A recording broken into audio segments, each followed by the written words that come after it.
And we are live. Hello, everyone. Stephanie Customancy here. Welcome to the live stream. Let me just get the post so people can know what's going on. It's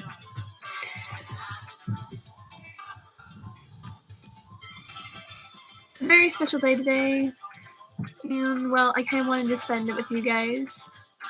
Well, part of it anyway, because well, you guys mean the world to me, and I like you guys a lot. I mean, without first person in hi, not the doctor. Welcome and thank you. Yeah.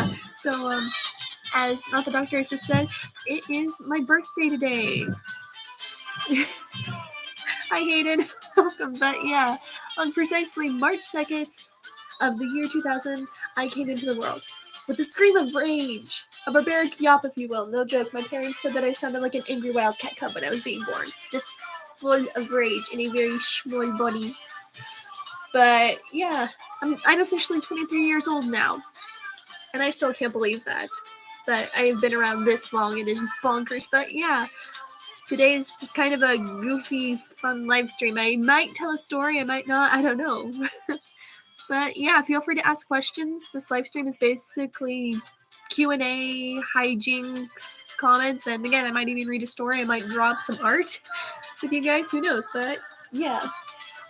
Normally, in my house, it is a tradition for the birthday person in question to get a cup of special birthday hot cocoa, which is basically hot chocolate, whipped cream, sprinkles, all the works. And I still have no idea what I'm going to have for breakfast, but I did get some sweets earlier. I did get some sweets yesterday, so... And I got a mug of vanilla tea right here in my signature mug. Are we a little crooked? Yeah, that's better. Okay. But yeah, feel free to ask questions, comments. This is a celebratory live stream. Because yeah, 23 years of living, and I can't believe I made it this far. Not just with this channel, but living in general. Like, I kid you not. If you went back to the year 2010 and you found 10-year-old me, and you told me that 13 years from now I would have a YouTube channel, my artwork would improve, and I would be almost done, and I would be nearly finished with a book, I would have smiled and nodded and probably thought you had a mushroom or something. I don't know. Or I'd probably ask you if you wanted to watch a Disney movie. I don't know. Yes, well, thank you all for this cupcake. This cupcake, it's falling apart. It's a zombie cupcake. Actually, no, it was beheaded. This cupcake was beheaded. There we go. But yeah, feel free to make questions, comments. This is sort of a fun and crazy live stream. Hopefully.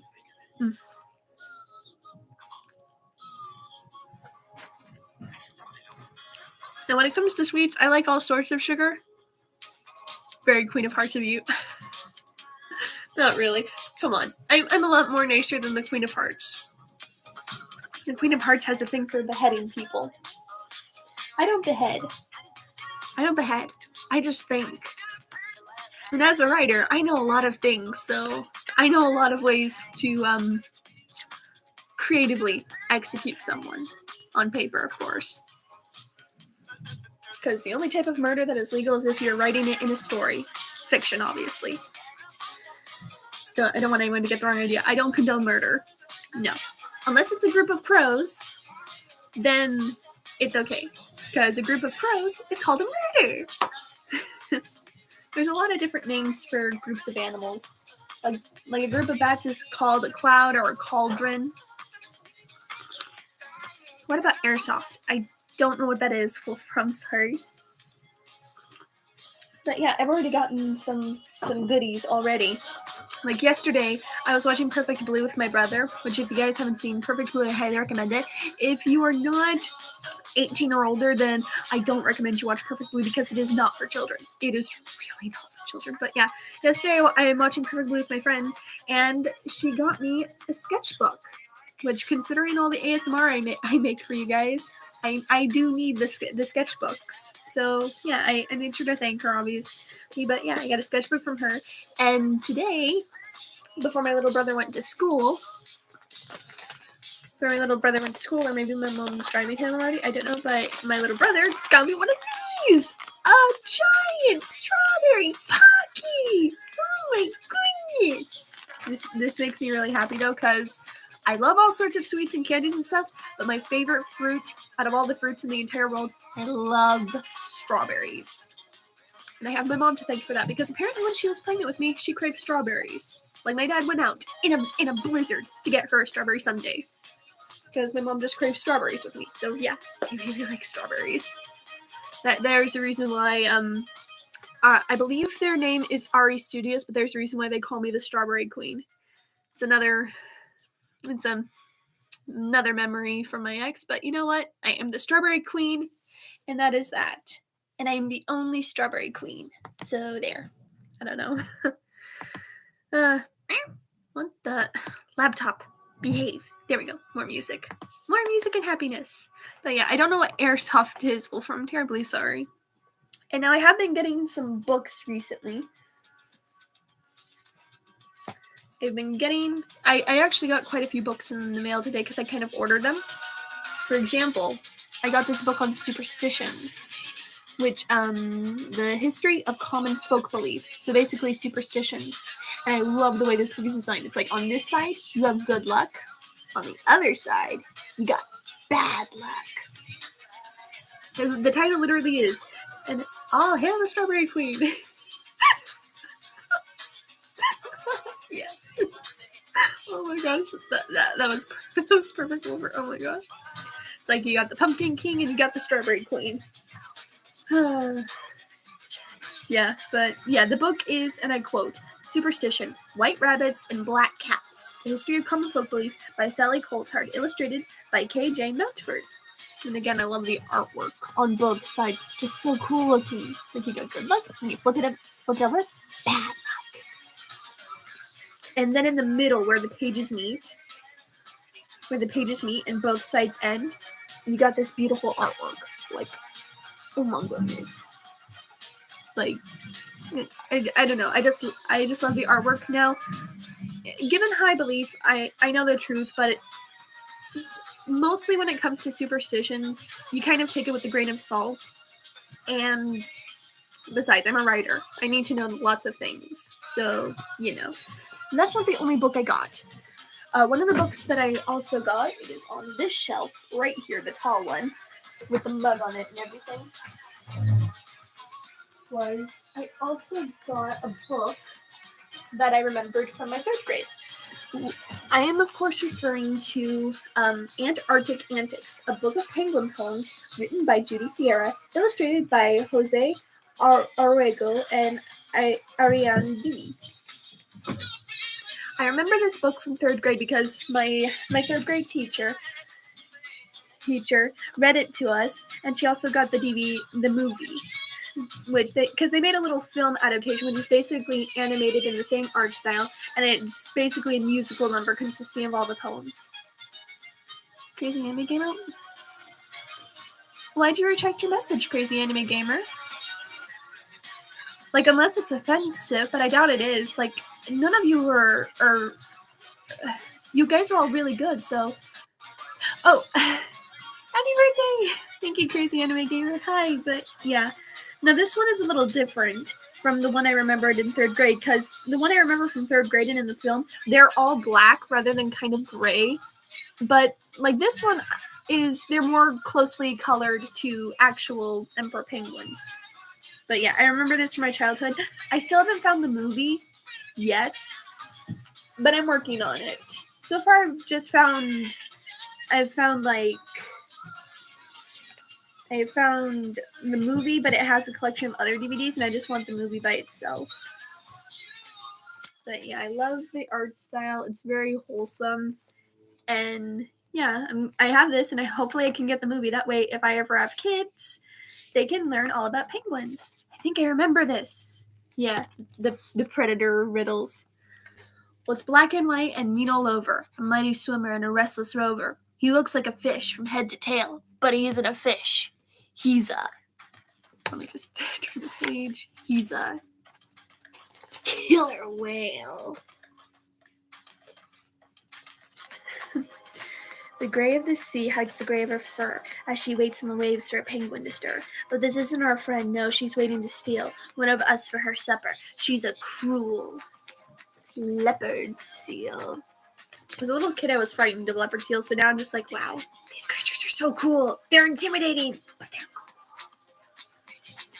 My touchscreen is messed up, so sometimes animation gets put in the stream before I finish it. My phone is 5 years old. That's 101 years old. I actually saw the movie Orca. Nice. And this is the last predator riddle. He's a two-legged pest. He's revolting and rude, stealing eggs from our nests, chasing chicks, snatching food. But can you believe this? Though it does seem absurd, this creature's our cousin. He's a skulking skewer bird.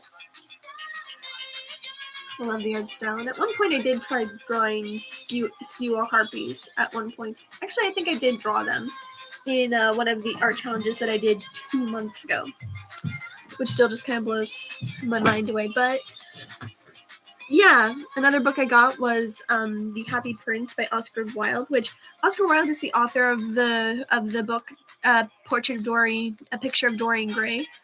It's a really good book, definitely not for kids. And wow, jeez, the light from my bed. Jeez, I'm so shiny. Wow, why am I so shiny? Oh, hey, I'm the Strawberry Queen. I guess you like strawberries. Yes, I love strawberries. We had a comment conversation about them. Yep, but yeah, I love strawberries. They're my favorite fruit. I like other fruits, of course, like apples, bananas, tangerines. Been eating tangerines a lot lately, but I really, really love strawberries. And again, I have my mom to thank for that, because when she was pregnant with me, she craved strawberries. And at one point, I kid you not, my dad went into a blizzard, to get my mom a strawberry sundae. So, yeah. Another book I got was A House of Pomegranates, which contains fairy tales, also by Oscar Wilde. And I kind of want to read them to you. The Happy Prince is quite a tearjerker. I know. I read The Happy Prince, and I'm like, oh my goodness. It's very noble of him, but it's a bittersweet ending, because the bird and the statue do get. Weren't tangerines originally crossed between two other fruits?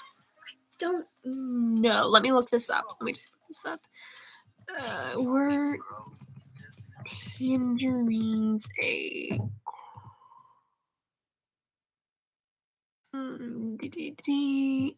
playing more music? So a cross between two other fruits.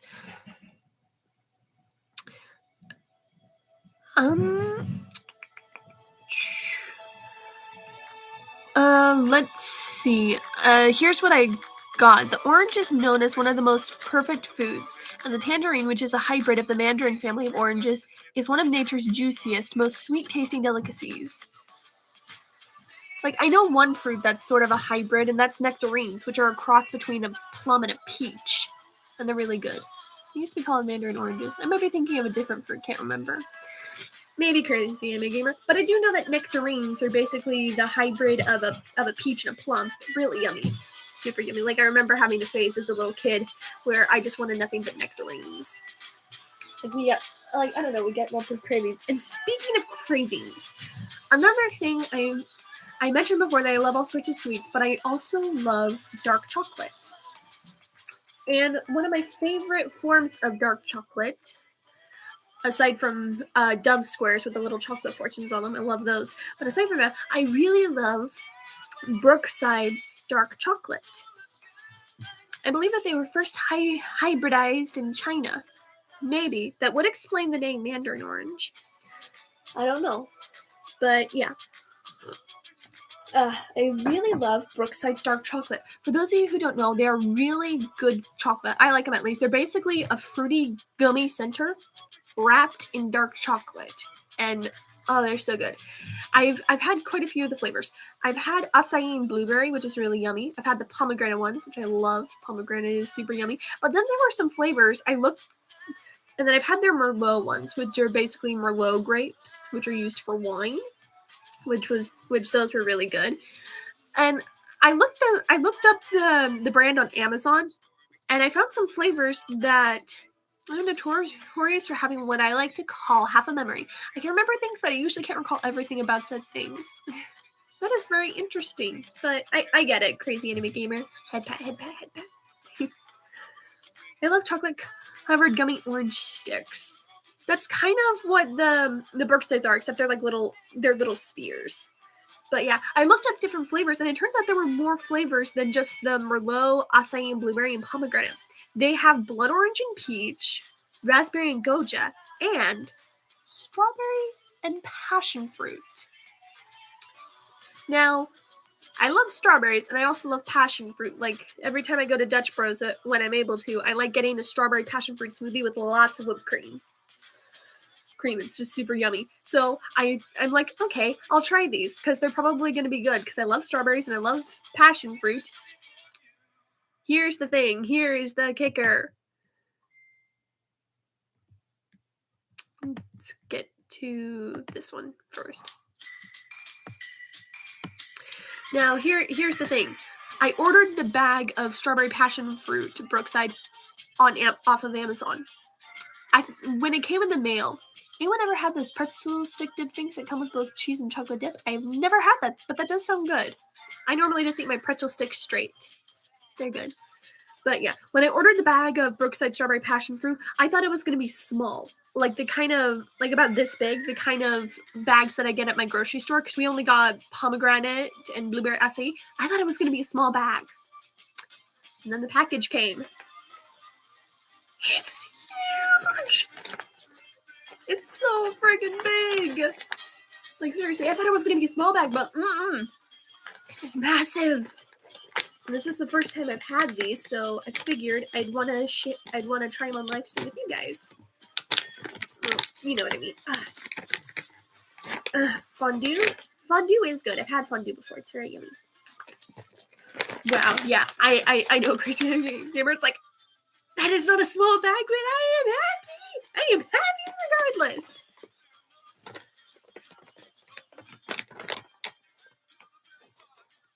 It smells like dark chocolate and fruit.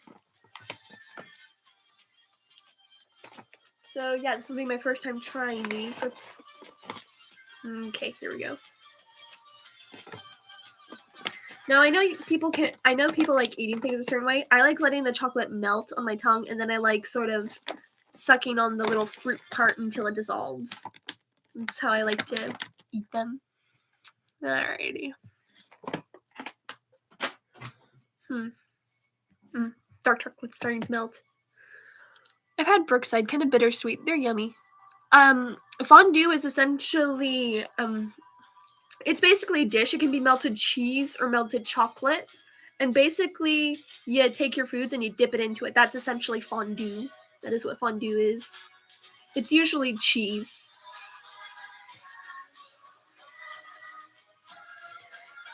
The Brookside is yummy. The dark chocolate is a little bittersweet, but it complements the sweet fruitiness of the gummy center.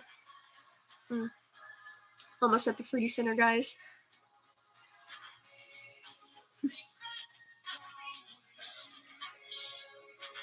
Kind of the precursor to the chocolate fountain, yeah. And then the chocolate fountain and cockatoo bird meme. For those of you who don't know, it's essentially a meme with a cockatoo bird getting all up in the chocolate fountain.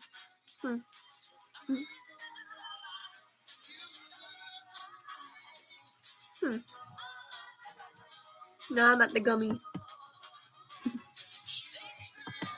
Oh my goodness. But yeah, feel free to ask questions.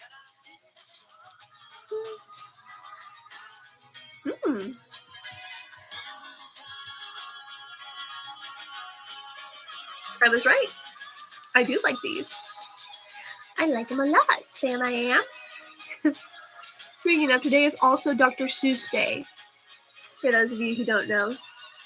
Dr. Seuss is famous for giving us the Cat in the Hat, the Grinch, the Halloween Night is Grinch Night, the Sneetches, the Zacks, the Lorax, Green Eggs and Ham, And also Horton Hears a Who, Horton Hatches the Egg. And if I'm able to, maybe on my Discord channel we can do a streaming where we watch some Dr. Seuss cartoons, because that's actually what I did before on one of my birthdays. I just woke up early. Maybe once done a gravy fondue with meat pieces and cheese curds. I don't know. I'm pretty sure my brother could figure it out. My brother wants to be a cook, so you know.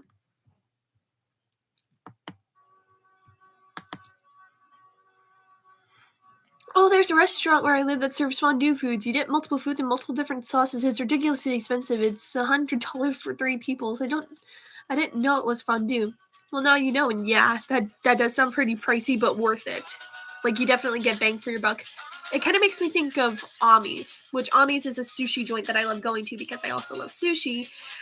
Me and my dad go to it on occasion because it is kind of spendy, but you get your money's worth because the sushi rolls are like this thick. They're so good. I love them. But yeah. Oh, and speaking of another package, it was on Saturday that I ordered a package in the mail. This was supposed to come on my birthday, but it arrived early.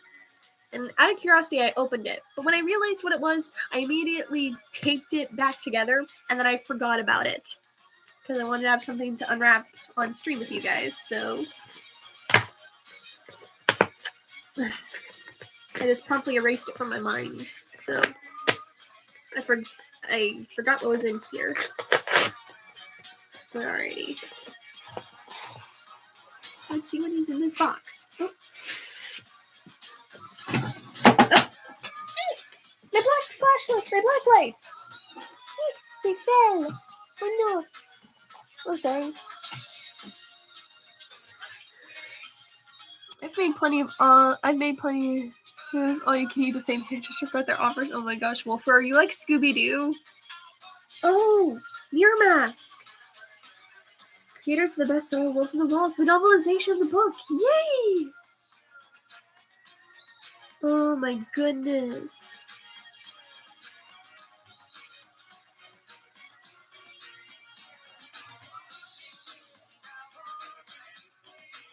Oh my goodness. Yay! I was wanting to... This will probably gross some people out, but I like dipping pieces of cheese in hot sauce. I have a rather picky and strange flavor palette. Lol. Hey, I don't judge. My brother, the cook, really likes all sorts of foods and stuff. He wants to be a cook, so he has a very defined palate. It's like one brother cooks, the youngest is a comedian. He naturally has a talent for making people laugh, and if he doesn't become a comedian, I don't know. And then you have one who can, and then you have me. I bake, I write, I read, I draw, I make ASMRs, and I'm creative. I'm just kind of a little bit of everything. But yeah, for those of you who don't know, this is a book adaptation of a film called Mirror Mask, which was directed by Neil Gaiman, who has given us Coraline, Stardust, and Sandman. So I highly recommend you guys check out the movie. It is really good. It is very artistic, which might not be some people's preferred cup of tea. Excuse me. But yeah, the movie is extremely artistic. It might not please some people, but I highly recommend it. Like, for those of you who are artistic and creative. I like Stardust. Me too! Michelle Pfeiffer as the witch. Oh my gosh. She was so creepy and peculiar, but oh my gosh. I think you're very talented. I don't know your brother, but it sounds like he has some talent as well. Both of my brothers are talented in their own way. Again, I got one who can cook, and then one who's a natural comedian. But yeah. Then you got my family. Next birthday will be, of course, the youngest, because he was born in April. And then the middle child was born in December. He was born so close to Christmas that the nurses delivered him in a little stocking. And I kind of poked fun at him when Mom mentioned this. It's like, well, no wonder he turned out weird. You came to her in a sock.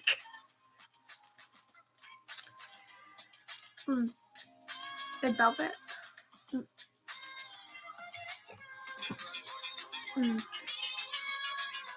But yeah, I certainly do my best, Crazy Anime Gamer. After all, you guys deserve nothing but the best, and the fact that I've made it this far with this channel just still kind of blows my mind.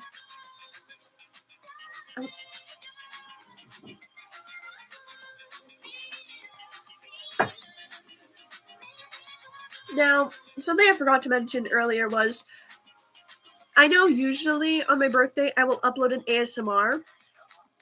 However, due to the unforeseen circumstances, my work schedule, and the fact that I'm currently turning out 2 ASMR series at the same time, I just didn't have time to make an ASMR for my birthday, but maybe next time. The next ASMR I'm going to be working on is the Virtue of Patience's ASMR, and then I will work on the next Monster Princess afterwards. You spoil us. Oh my gosh. Well, you guys deserve nothing but the very best, and I do the best that I can with what I got, because I do not have all the bells and whistles that other professionals have. I'm the youngest. I'm 31, about to be 32. My brother's 43, about to be 44. Wow. I'm the elder of 2. Same here, Wolf. Actually, I'm the eldest of 3, because there's me and then my 2 brothers. So I'm the eldest of 3. Whether or not that's a good thing or a bad thing, I'll leave up to you guys. And speaking of, I mentioned earlier in the live stream that I'm almost close to finishing a book, because my book is nearly finished.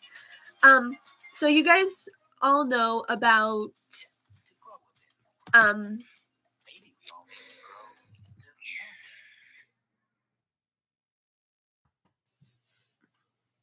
Alright, let's see what this is. Here we go. So, most of you know about Agents of Fortune, which is a book that You're simply wonderful. We just can't praise you enough for all you do for us. I don't need the praise, but I do appreciate the support and comments that you guys leave on my videos. It does mean a lot. Oh no, my nose is getting stuffed up. But yeah, so I've mentioned Agents of Fortune on this channel before. However, I've been on hiatus for it for a while because I think I might have gotten burnt out. Like, I was writing on it, and then I'm like, I don't know how to continue. So I've put Agents of Fortune on hold, but I have been able to work on another project, and I've almost finished it. It is a collection of short stories, a collection of fairy tales that I have titled Tales by the Fire.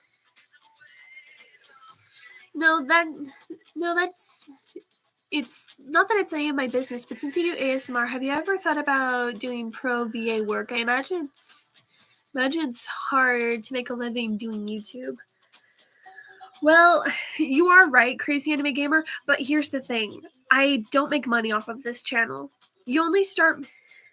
there's not enough ticker tape in the whole of Party City. Ticker tape? What's ticker tape? I don't know what that is. But anyway, that's the thing, Crazy Anime Gamer. I don't make money off of this channel, because the only way you can make money is if you hit 1,000 subscribers, and even when you hit 1,000 subscribers, the money is from ad revenue, and if I were to make money off of ad revenue off my ASMR, I wouldn't be able to control where the ads go.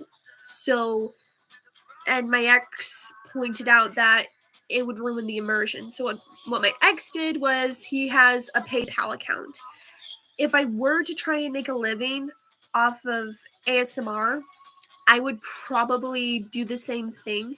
That's the streamer that they used to toss at major parades. Oh my goodness. Oh my gosh. I don't need a parade. Hush. My goodness gracious. I appreciate the festivities, but still, I don't need a parade. But yeah, so if I were to make a living off of ASMR, I would probably have a PayPal account, but I don't. I don't really make money off of this channel. I have my job for my income, and then I need to get back into the habit of recycling pop cans and bottles, and that is kind of how I make my living. This is sort of a side project. YouTube also has a bunch of rules, and they basically boot content creators from making money off their work. Yeah, so if I were to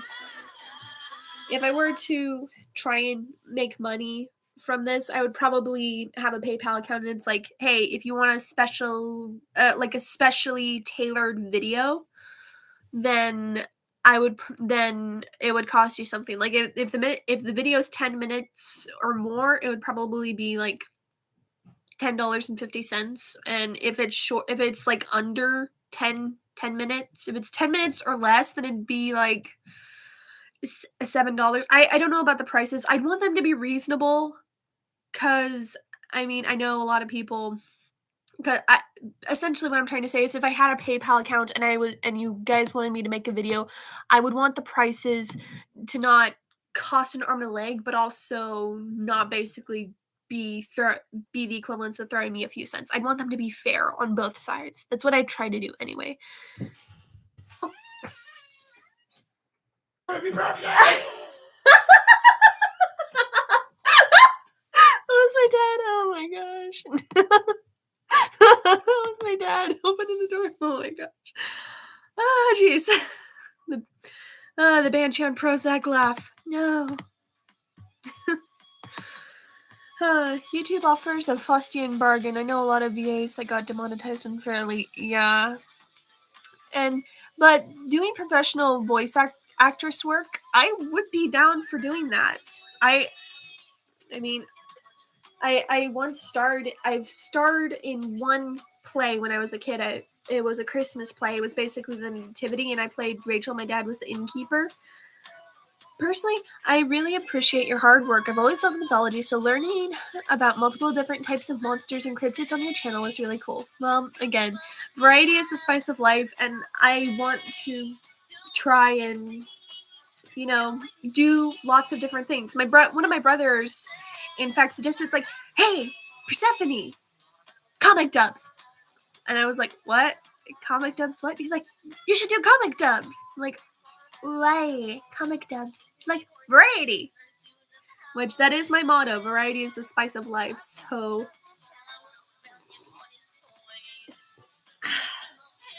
but if I were to actually get called up to professionally voice a character, I would love to do that. I actually did meet someone, though, who got the chance to voice a character. It was an older woman. She was really pretty, and she voiced Elizabeth from the film The Star, which, for those of you comic dubs, yeah, it's basically essentially someone reading a comment. It's basically someone reading a comic. It's usually with sound effects, sometimes without. Mine would probably be without sound effects, but they're really popular on YouTube. So, I mean, my brother does got a point. I would definitely have to give it a shot. I would have to figure out how to do comic dubs.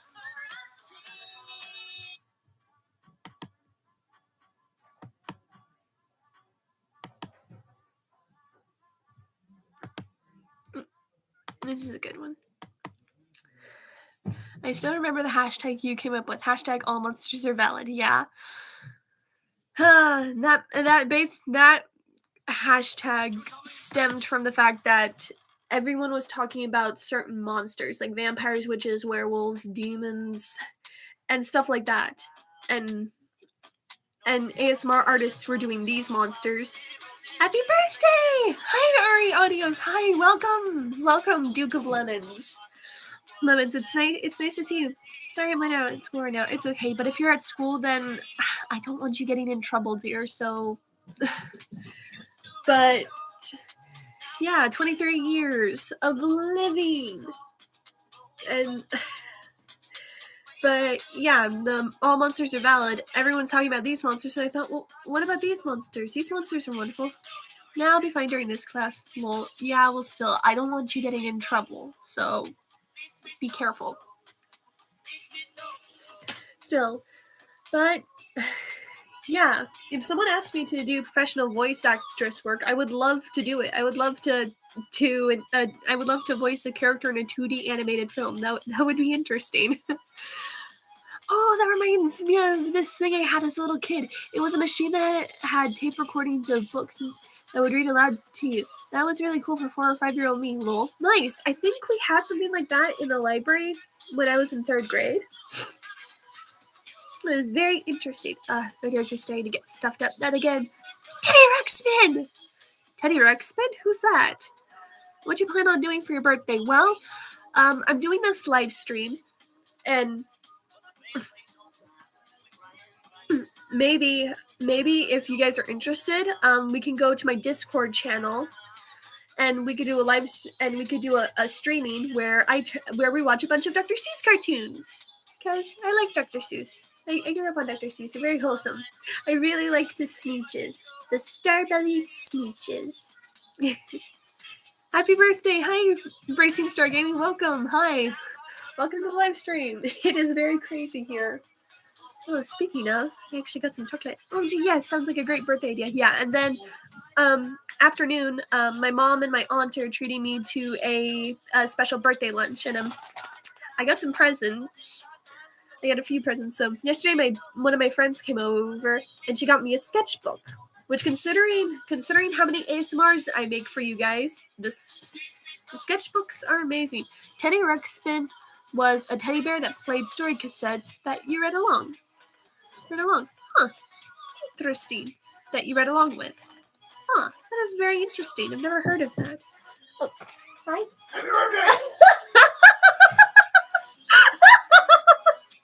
Oh my gosh. Oh, my dad again. Oh, jeez, I swear. I apologize for my laugh. It sounds like, and I quote, a banshee on Prozac. And it kind of does. I get loud, I get shrieky, and it just, it's unpleasant. I know someone who doesn't think it's unpleasant. You couldn't play music cassettes on it, though. Huh. Interesting. I remember having a boombox on the side of my bed.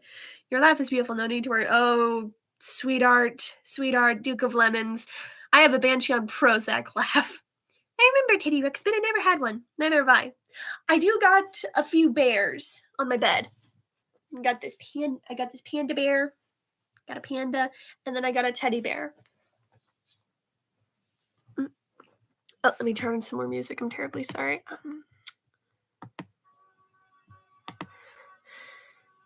Duke of Lemons. Yeah, that's my nickname for Ari's audios, since I got the nickname Strawberry Queen from them, and their favorite fruit is lemons, so they are known as the Duke of Lemons. But yeah, and then I got this teddy bear from my late grandfather. Yep, they like lemons, but yeah, this teddy bear was from my grandfather, and yeah, I miss him, but I'm keeping that teddy bear. I got quite a few plushies on my thing. Nice. Yep. Duke of Lemons is very nice. And then this morning, one of my most treasured possessions is a sock monkey my grandma made for me before I was even born. Aw, coconuts are my favorite. I could say something. One of the titles I could think of, like Count Coconut. I don't know. Like, let me just type it out and let's see how it takes. Coconut. Coconut.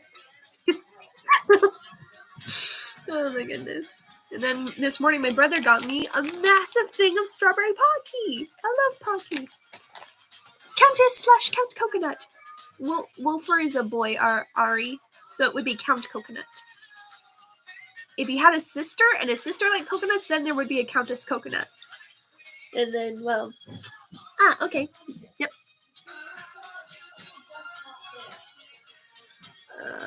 Yikes.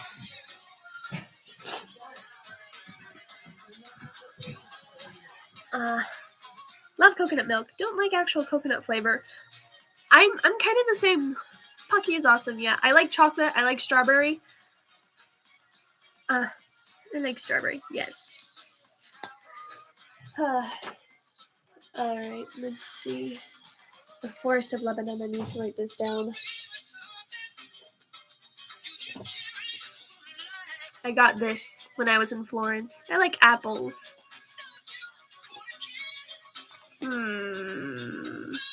Lord Apple. Henceforth I shall be known from this day forth as Count Coconut.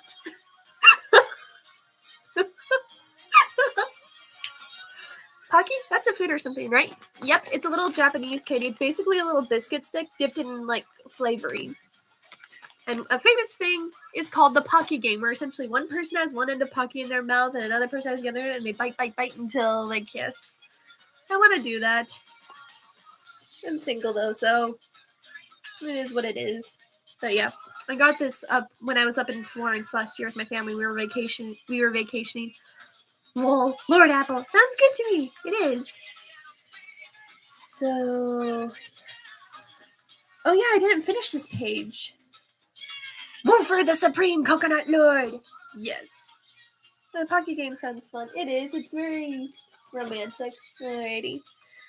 My Moments of Genius pen with the crown on top. Let's see.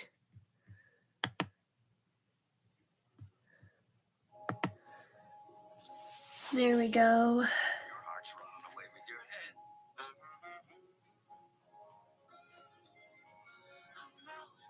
Can't believe I'm 23 years old.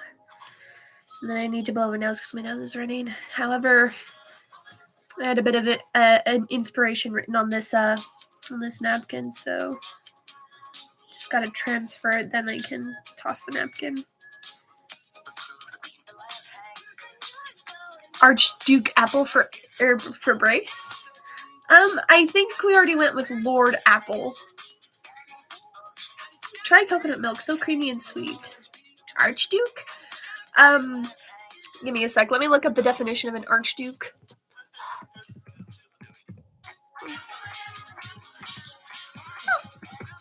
There we go. Archduke definition. A chief duke, in particular, formerly the son of the Emperor of Austria. So, a chief duke, essentially. I like peaches. Princess Peach! Oh my gosh. King's brother. Ah. Thank you, Wolfer. Alright. And why is this taking me so long to write? Because I like to write in cursive. And besides, this is a very special journal, so it has to be written in a special way. Forest of Lebanon.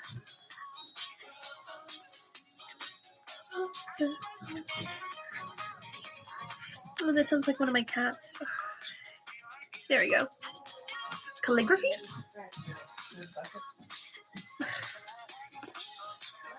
Lord Apple works.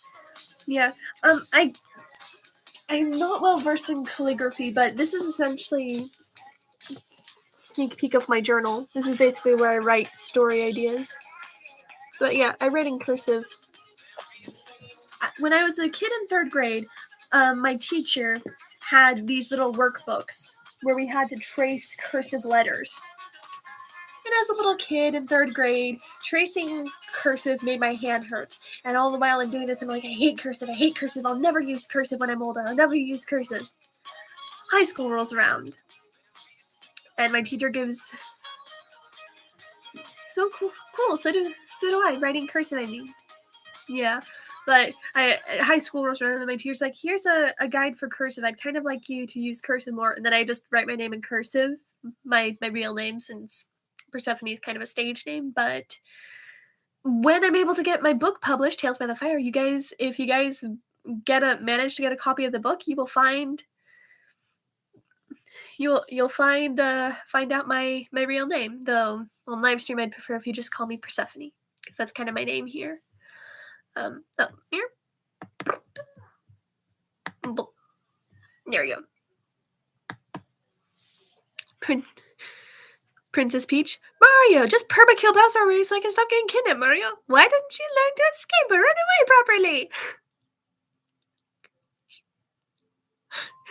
Meanwhile, Yoshi. Yum, yum, yum. Nomming on popcorn while he watches the fight go down.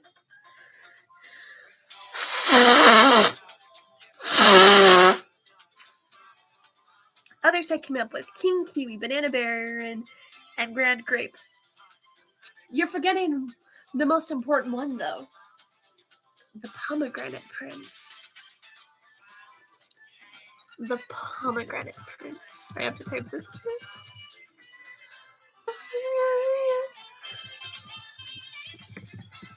I actually learned. Anyone looking forward to this Mario Brothers movie? I kind of want to see it. I'm not sure. I actually learned cursive in elementary. Exactly, that's where I learned it. Was in elementary school. OMG, Pomegranate Prince! I never really had to use cursive. Typing became more important when I attended high school. Sounds lovely. I am looking forward to Mario movie. I learned cursive in elementary school. Wow. How many of you guys hated it when you were learning it in elementary? Because again, when I was writing it in elementary school, my hand hurt, and I'm always like, oh, I hate this. I don't like this. My friend Will and I plan to go watch it. Nice. I don't know. I definitely want to see Puss in Boots: The Last Wish. I've seen bits and clips and pieces, and it looks so good. It's like, an actual good movie. Because I actually loved cursive. I learned cursive in 3rd grade and 4th and never learned it again. Like, I learned it 3rd grade, and then I still have the memories memorized. Honestly, I messed up my handwriting for a while. What the? One moment. Excuse me?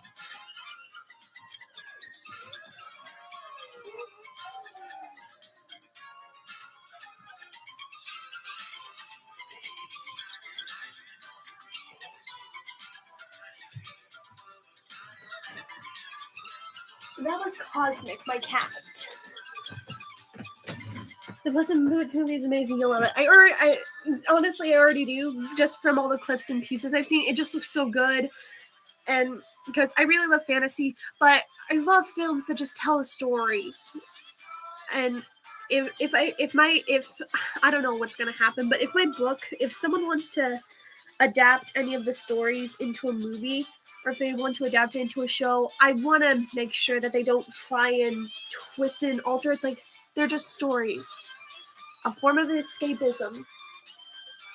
Effectively, that might be the case. Yeah. But for those who don't know, if I didn't mention it, I apologize. But let me just.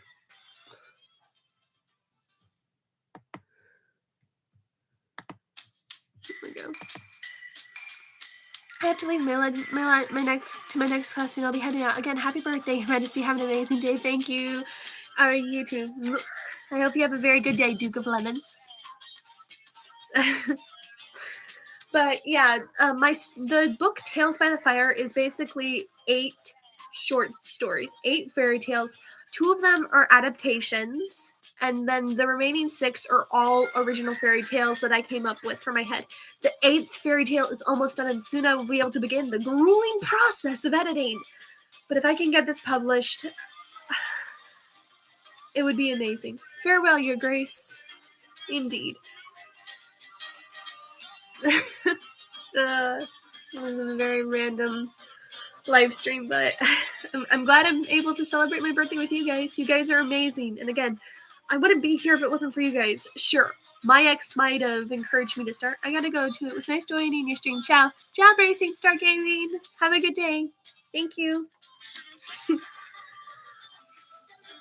But yeah, I wouldn't be here without you guys. Sure, my ex encouraged. I really hope your book takes off, but if you can get a show or movie deal, be very careful not to let anyone take your creation and turn into something it's not. TV, movie, people can be very greedy. Oh, I know. If I was going to do a TV adaptation, I'd probably want people. What title did he get? Lord Apple, Bracing Star Gaming. Got Lord Apple.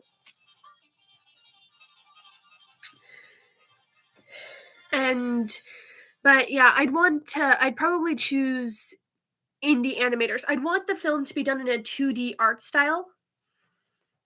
And I wouldn't want anyone trying to turn it into something it's not, like, oh. Because here's the thing. These stories are an escapism. They're meant for people to let their minds wander and escape from reality. Because that's why we read. I'm here for the whole stream. Today is my last day recovering from wisdom teeth removal. Then farewell to his lordship. Wisdom teeth removal. Yipes. That does not sound fun. I hope your mouth recovers quickly. Let me see. Boop. Here we go.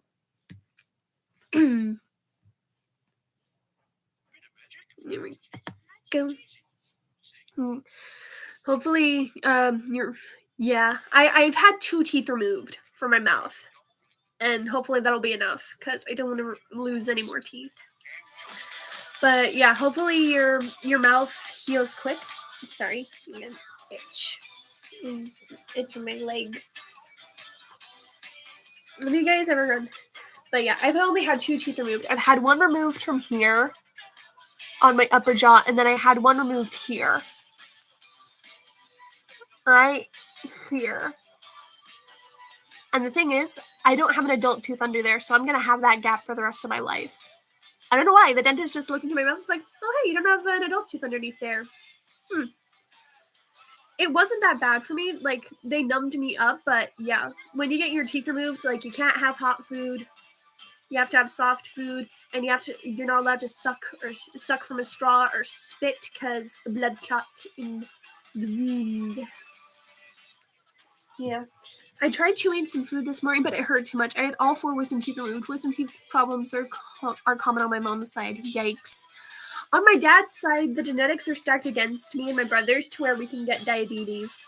And my little brother actually does have diabetes, but he's been very good at managing it. Surprisingly, I don't have diabetes, which I found completely odd considering that I consume a copious amount of sugar. I love my sugar. I am missing some teeth. I'll need dentures eventually. Yikes. Hopefully I can keep my teeth as long as I can.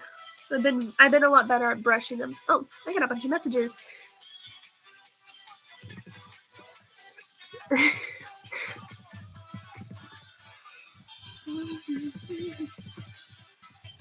A friend on Discord messaged me. I'm wise on some things. There's still a lot that I don't know.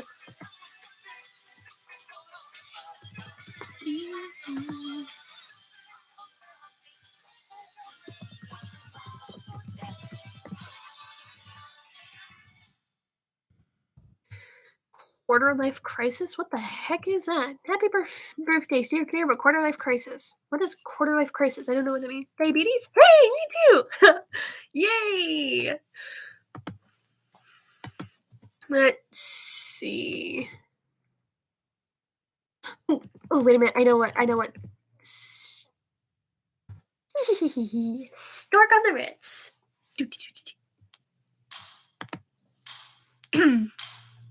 But yeah, I don't have diabetes though, which is surprising considering how much I love to eat sugar. When I went to a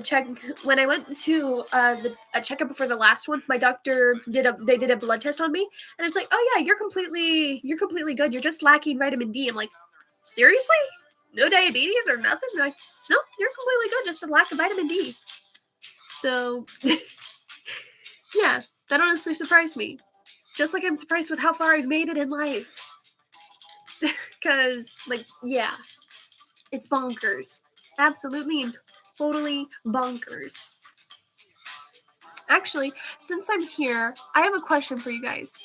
Would you guys like a sneak peek of my book, Tales by the Fire? I opted for the goofy gas instead of the sleeping stuff. I heard way too many horror stories about fatal allergic reactions to dental anesthesia. I didn't get any allergic reactions. It just made my mouth feel like it was full of sand. And the only time I ever shed a tear was the very first time I had to get a tooth removed, which was up here. I don't know if you'd be able to see it on camera, but up here in my upper jaw, far in the back. Woo! We love eating sand. No sand. All I'm about to do for my midlife crisis, going down cutie. Wolfer, no, put down the rabbit. Wolfer, no, put down the rabbit. There's no princess in peril. Put the rabbit down. No, you can't wear that colander on your head. No. Happy birth-iversary. It's not birth-iversary. For one, I'm not married yet, and 2, the anniversary of this channel is November 11th. That's when the anniversary of this channel is. It's just my birthday, but galleon.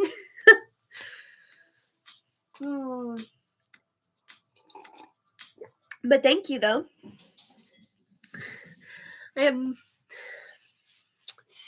But yeah, let me know. Would you guys like to have a sneak peek of my story? It's the anniversary of your birth that counts. You're not wrong. It's the golden helmet of Membrino! No, Wolfer, put that down. That's a colander. Please put that rabbit down. That rabbit is not that rabbit is not a greyhound. That is not.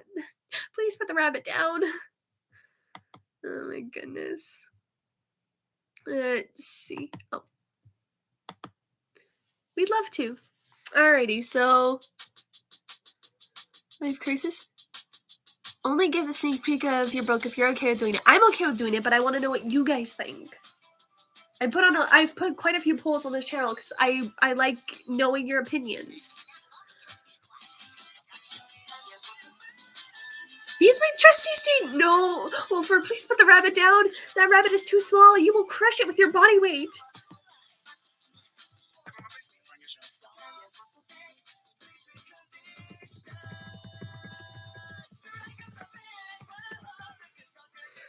Yes.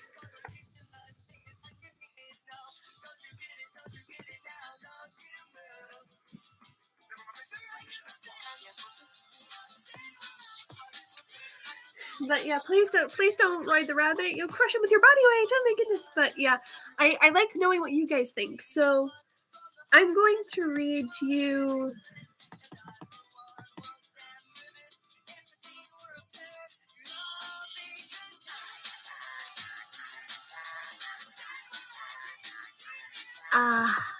let's see. I think I'll just read you the first story, which the first story is literally just a page. It is just a page long. The first story is called The Rose and the Cat.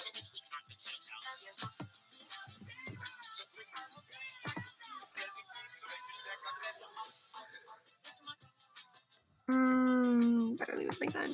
So yeah, the first story is The Rose and the Cat. This is a story that I came up with. There's an albino rabbit I see around my neighborhood sometimes. He has white fur and red eyes. Yeah, albinos are albino rabbits with red eyes. Imagine if the white rabbit from Alice in Wonderland had red eyes. Speaking of, I'm going to peel a tangerine. Thank you. Thank you. Oh my goodness. This is a very fun live stream. I get it.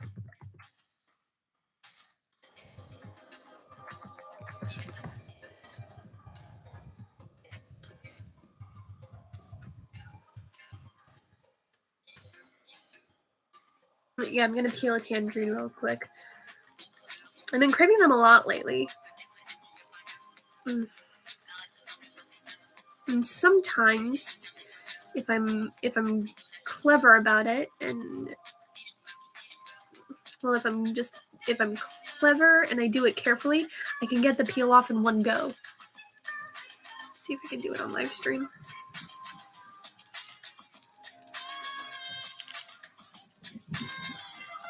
Oh.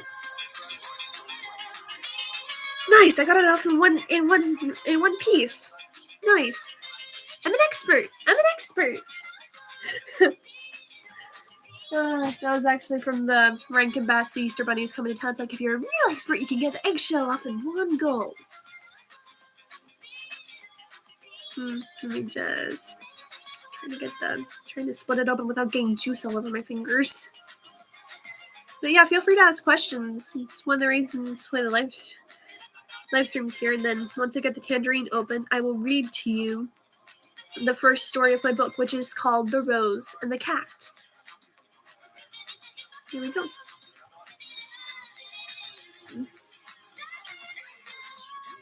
There we go. Let's see if this is sweet. Some of them have been a little tart. Oh, so good.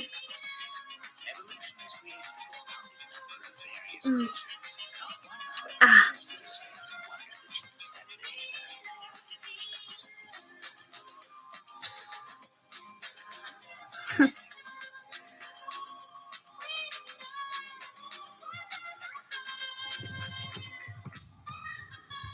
A friend and a fellow YouTuber messaged me on Discord.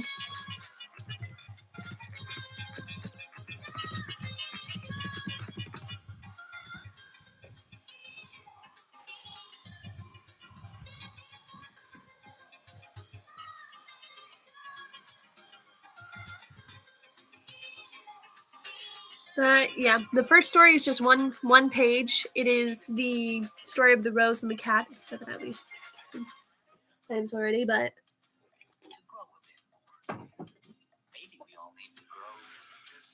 puts on armor and sings, "Hear me now, O thou bleak and unbearable world, thou art base and debauched as can be, but the Count with his banner all bravely unfurled now goes down his gauntlet too." I don't know why, but albino animals have weak immune systems, so they're prone to more disease and illness. I don't know why either. I'll have to research that, but alright. Wolfer, you're not in a musical number. Alright, so this is the story of the rose and the cat, and again, this was something I sort of came up with when I was writing on this story. Hurls down his gauntlet to thee!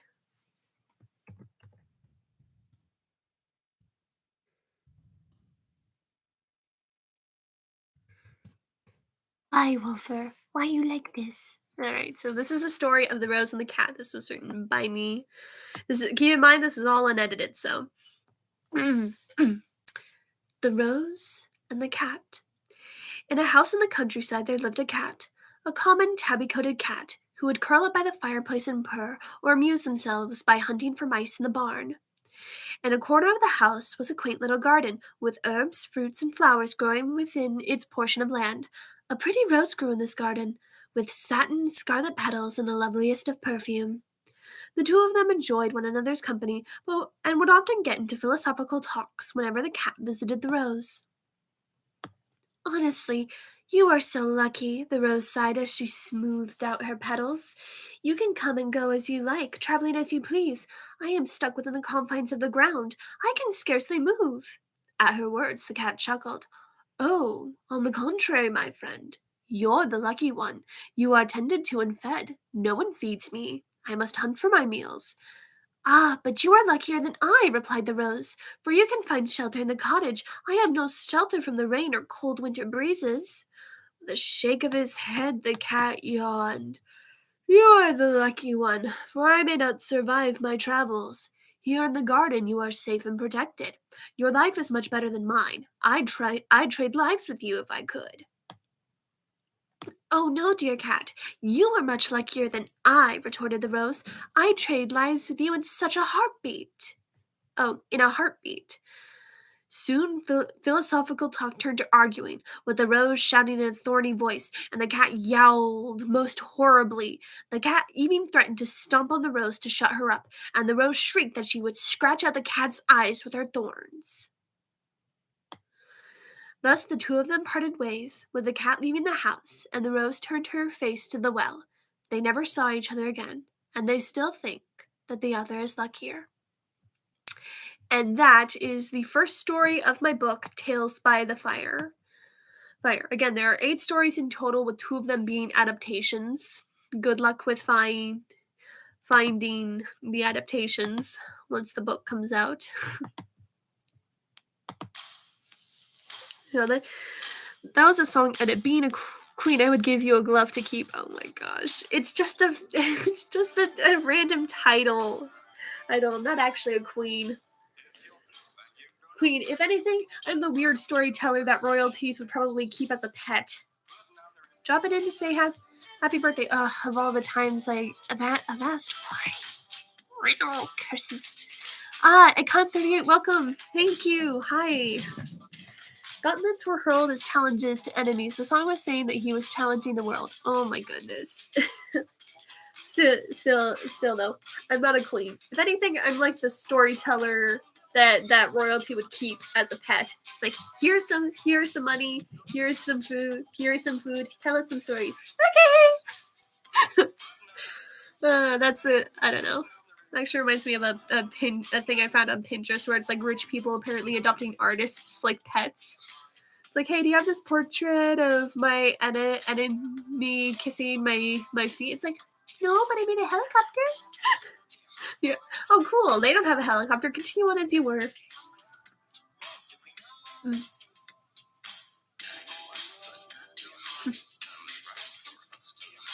Still, I'm not really a queen. Oh, little tart.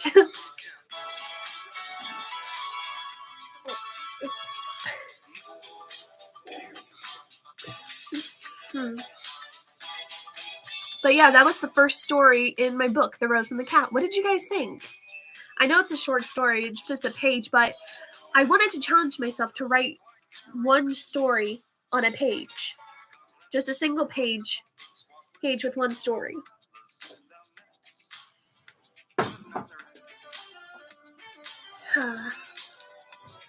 These red velvet cupcakes are super yummy. Oh, it's trying to fall. No, you're not allowed to fall.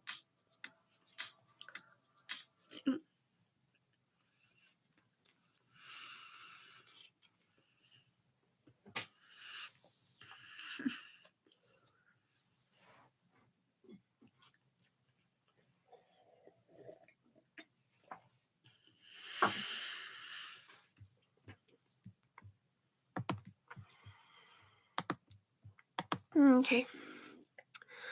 Actually, storytellers were very important as they served as historians during an age when a lot of people were illiterate. Nice. So then I would have been a historian, sort of. I'd probably get my history all mangled up, though. Years ago, wealthy people paid others to read stories to their kids as professional storyteller sorts. Nice. Then technology came, and well, professional storytellers aren't as popular as they used to be. I mean, I don't know. Tart.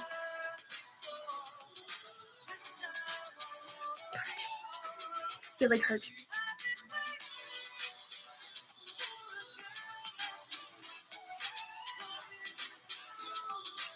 Also tart. Alright. They also taught the classics. Yep. Classics like Bram Stoker, Edgar Allan Poe, Mary Shelley's Frankenstein. Speaking of, just because I can, I'm going to show you some of the good luck. Birthday candles, white rabbits.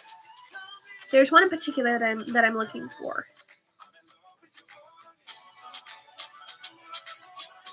Let's see, April Fool's Day. Bless you. I know we say bless you though. More like Homer and Virgil. Fair enough. White rabbits. Here we go. Boy or girl. So this was a method used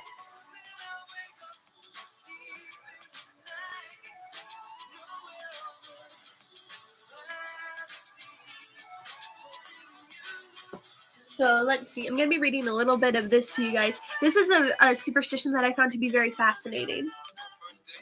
And my mom even partook of it with me and my brothers. Though how she did it was a little different. And I'll explain how it was different after I read it to you guys.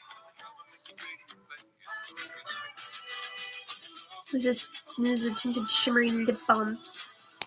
It's plum colored. I figured it was fitting considering the outfit I'm wearing. Kind of mermaidy colors. Mermaid top, mermaid jewelry. Long mermaid hair. Because I like mermaids. Let's see. So this is on the good luck side. Again, I love how the pages are colored differently. It's just it's amazing. Alright, so this is on page 22 of the light side of superstitions, so good luck and such. Boy or girl, The routine of ultrasound scans for pregnant moms only started in the 1970s. Before then, for centuries, expectant women resorted to a wide range of weird and wonderful rituals or signs to predict the sex of their unborn baby. Mermaids are your spirit animal. I love mermaids. I have quite a few mermaid decorations, but I also have cats. To quote a YouTuber, he said my room when I showed him was a burst of personality, and he's not wrong. But I mean, I do love mermaids. If I could be a monster, I'd probably be a mermaid. Married, because I love the ocean. I also want to live on the beach. I want to live near the coast. The smell of the salty sea air in the morning, make me happy. Anyway, all right. So anyway, back to this. Anyway, so for their unborn baby, a 17th century English midwife, Jane Sharp, suggested the following bizarre clues. If it be a boy, she is better colored. Her right breast will swell more, for males lie on the right side, and her belly, especially on that side, lieth rounder and more tummified, and the child will be first felt move on the side. The woman is more cheerful and in better health. Her pains are not so great. Failing that, drop some drops of breast milk into a basin of water. If it swims the top, it is a boy. If it sinks in round drops, judge the contrary. These beliefs weren't new, however. Hippocrates, writing 2,000 years earlier, believed the women who, while pregnant, have spots on their faces are carrying a girl, while those who have a good complexion are most often carrying a boy. When the nipples are turned upward, it is a boy. When turned downward, a girl. And in striking similarity to Sharp's observations, a pregnant woman has good color if she is carrying a boy, bad if she is carrying a girl. Pregnant mothers are still bombarded with old myths about sexing a child. Telling the gender of the baby. One trick involves dangling a wedding ring on a string over the woman's belly. If it moves back and forth, it's a boy. If it swings in a circle, it's a girl. Other myths include if your bump is high, it's a girl. If the bump sits low, it's a boy. Dry skin means you're carrying a boy. Sweet cravings indicate a girl. And cold feet predict a boy's on the way. Interestingly, some sexing superstitions do have a basis in fact. There is evidence to suggest that when you carry a girl, you are more likely to experience morning sickness, and that, statistically, a difficult labor is more likely to result in a boy. Another pregnancy superstition, that heartburn is a sign you'll have a hairy baby, also contains a nugget of truth. A recent study found that the pregnancy hormones that contribute to hair growth in the womb can also cause the stomach muscles to relax and release acid. And this is just one page of the book, which again, it's full of very interesting things. Good luck and bad luck. As a midwife, I'm surprised that you didn't know that the shape of the pregnancy belly that generally tells the gender. That's interesting. When my mom did partake in that superstition, but she did it differently. What she did was she tied a needle on a thread, and then she held it over her pregnant belly. She did this for me and my two brothers, and all 3 times, they were accurate. So, I might do the same if I ever get pregnant just to see if I'm getting a baby boy or a girl, which I'd be fine with whatever God gave me. If I have a baby boy, I'd be happy. If I had a baby girl, I'd be happy. Cool to know. Yeah, again, you take them I take the superstitions with a grain of salt, because my religious beliefs, I know the truth, but again, grain of salt, and also it makes for good writing. And as a writer, I gotta know lots of weird stuff, like what species of bats are monogamous, or why cats have 9 lives, or how to greet a dragon. Has anyone ever wondered what caused people who came up with superstition myths and legends to actually come up with them? Nowadays, I think people might, if they stop to think about it, they might, but I'm pretty sure I know why. And I mentioned this in my book Tales by the Fire, because I have a little prologue before you get into the first story.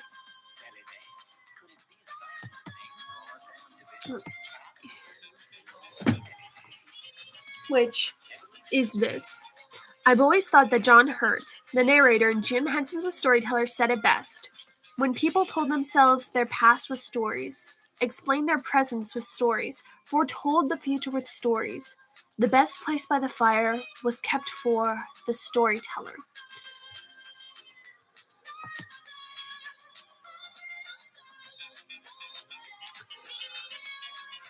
So I think Crazy Anime Gamer, like the people who came up with these myths and stories, were trying to explain the world around them, their existence, and trying to explain why things were the way they were.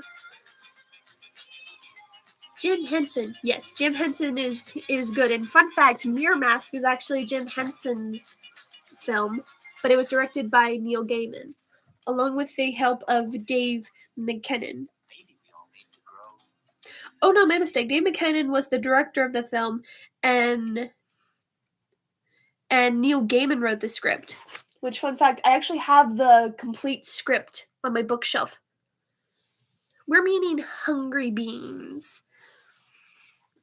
Let's see, another song. I know what to do. Let's see.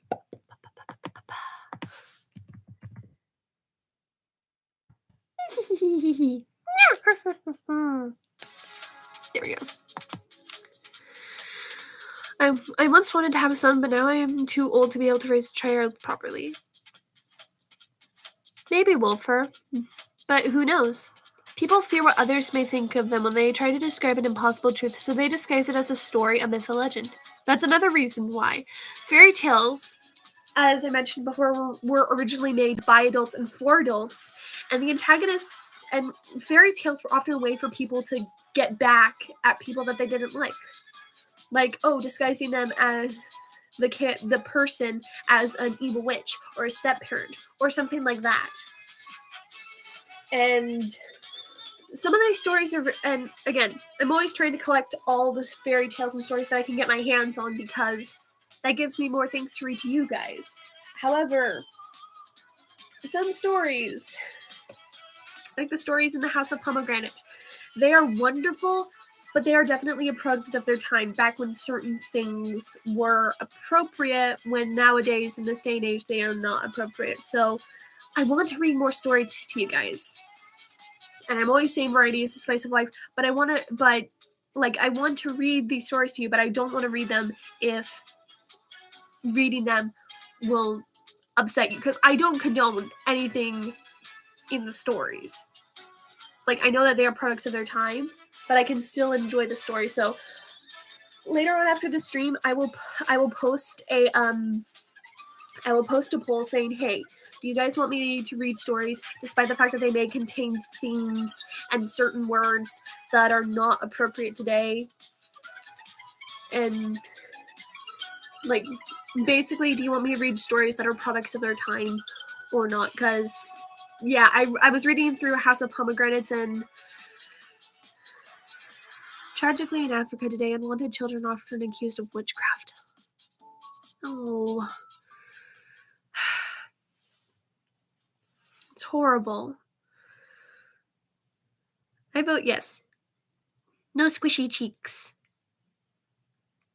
Relso? Hi, welcome. Welcome to the live stream. I feel like I know you. Are you on Discord? Do I talk with you on Discord? I think I might talk with you on Discord, considering you mentioned the squishy cheeks.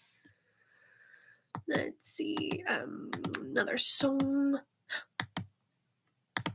Ooh. Oh, I know. Oh, wait. Better. Yes. So I do talk with you in Discord. Hi, welcome to the live stream.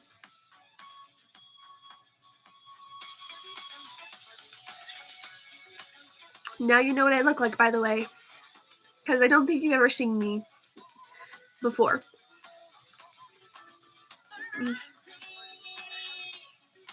Oh, my long hair.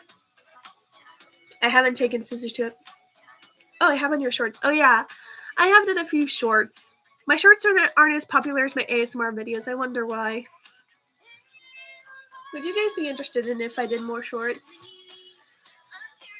Like, I don't know. I vote yes. Well, We'll see, Wolfer. I'll post the poll and I'll let you guys decide. Do you want more stories? How could anyone accuse a child of witchcraft? The same way a person could...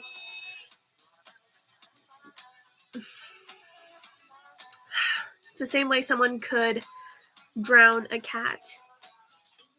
Can I feed your cat burgers? No, they've already eaten. All 4 of them have already eaten. But yeah, crazy anime gamers. It's the same people who could hurt a black cat on Halloween. Because apparently, Halloween, black cats are killed and often they're unable to be adopted on Halloween due to the superstition of black cats. Which makes no sense. Black cats are not unlucky. I have a black cat. Granted, she is dusted in cinnamon, and she has a singular white toe that I like to joke is her magic toe, but she's not bad luck. She is wonderful and loving and sweet. She adopted Cosmic. Just, yeah, I don't like it when people hurt animals, and I don't like it when this day and age, I swear, the things I see on YouTube. It just, anyway. Let's say it's horrible, but that's the way of the world it is. She's unlucky because I can't give her squishy cheeks.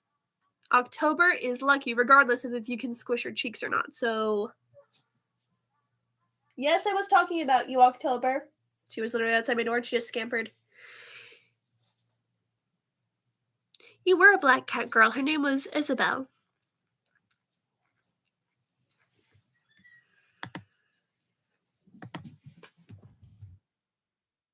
Let's turn on this one.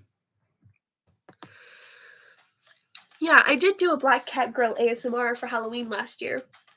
I felt it was fitting because black cats, they are cool for Halloween. But here's the thing, another thing, it's like some people are worried that black cats will be adopted for Halloween decorations and then abandoned. You don't do that. Drown a cat because it's black? What is wrong with humanity? A lot is wrong with humanity, crazy anime gamer. I could go on and on, but it's just the way it was. I often joke. Since I'm a believer, I often joke like whenever I'm in pain or dealing with something like rotten, I'll joke with my parents. It's like, listen to the talking snake, eat the forbidden fruit. What could go wrong? A lot could go wrong. That's why humanity is the way it is. That's probably going to cost me to lose subscribers for saying that joke and for saying that, but animal abusers / killers made me sick. I love my precious, loving little rat terrier. She's my princess. I could never imagine hurting her. Some people aren't worth the 85 cents to put a bullet in them. Yeah.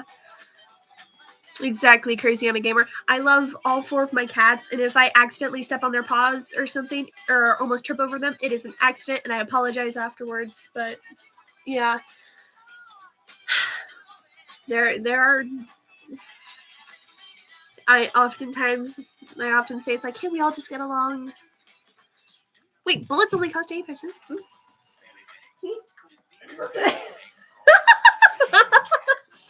What is that, like the 3rd time he's done that? Oh my gosh, my dad. I don't know how much bullets cost, but it's like, hey. At the end of the day, what goes around comes around. Depending on the caliber. Anyway, but let's change the subject to some more happiness. I think I'll keep this live stream going a little bit longer, and then I'll eventually hang it up because I do want to get breakfast. And oh yeah.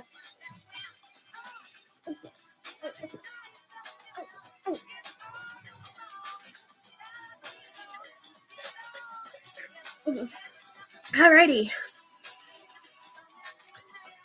Mug of tea has been consumed.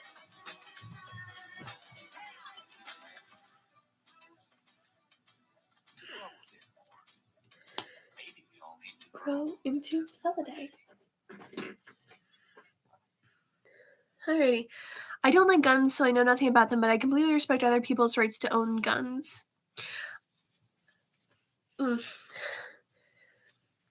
I used to do archery, in, I think it was 5th or 6th grade, where the PE teacher had us do archery.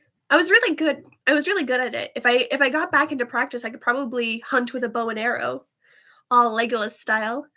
Anyway, all right, so I am going to turn on some more music.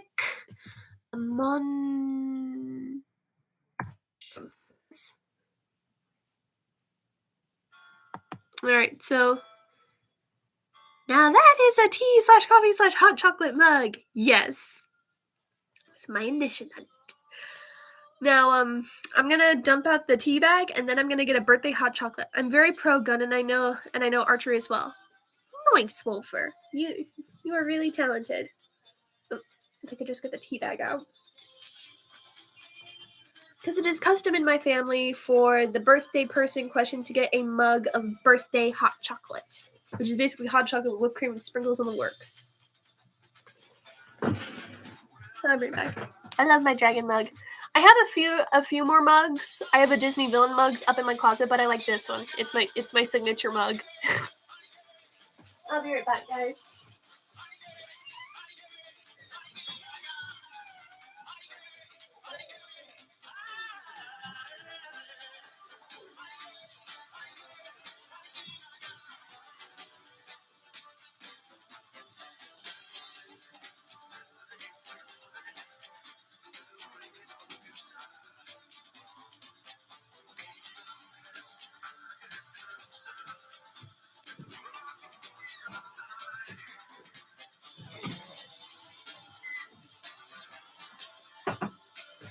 My dad gave me a reverse Scooby snack. This is another inside family joke. Over, you have every right to be programmed. None of those. Yeah, but a reverse Scooby snack. So I'm at a grocery store, but I'm still here. Hi, not the doctor. Welcome. It's okay. I understand not being able to comment, but yeah, this is another family thing. But what my family does sometimes on occasion is we'll take crackers and we'll get peanut butter on them and we'll sandwich them together, and they're called Scooby snacks.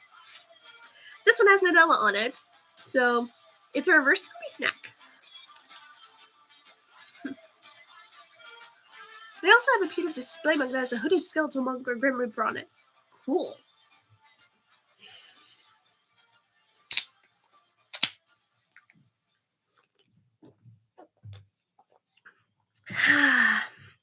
Ace Craft Cider. Pear cider, it's very yummy.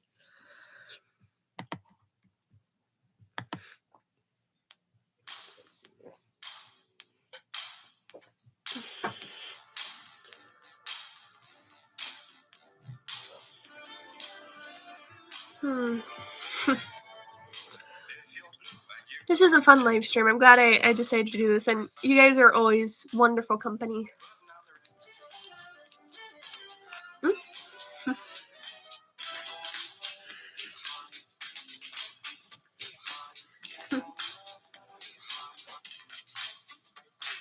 I swear I hear this music and I just want to dance. That's another thing I like. I like to dance.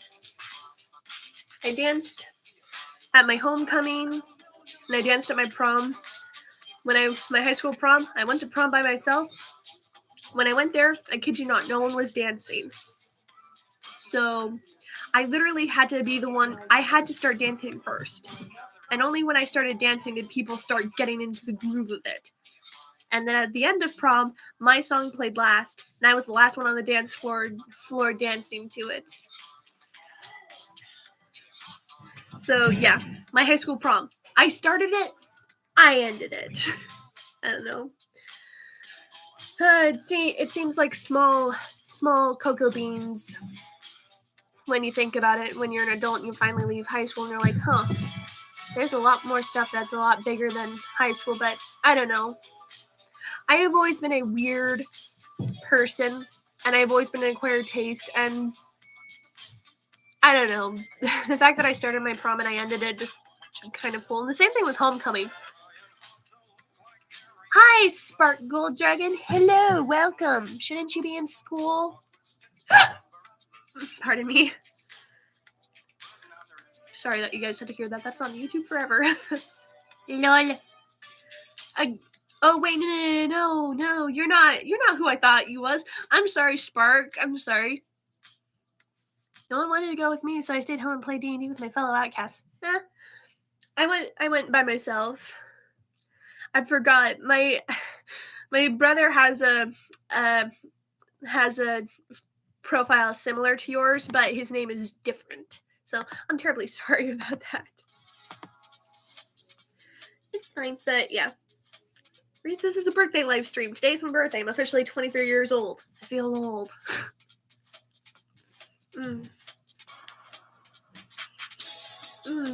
But yeah, feel free to ask questions, make comments. Happy birthday, thank you. Let's need to stretch. Anyone else feel good when they stretch their body out? I skipped proms. My friends tell me I didn't miss that much. I went by myself because it was my senior year and I wanted to go anyway. It's like, you know what, this is my last year in high school. Might as well try and make the most of it. I have a bunch of coffee mugs with my favorite college football team logos on it. Cool. I got a bunch of mugs here and there. I got a Jack Skellington one. I got a Disney Villain one up in my closet. No problem. You are cute as hell. Oh my gosh. Ash, I'm decent. I only look so sparkly and shiny is because of the light in my bedroom. It's a powerful light. That's why I look so freaking shiny.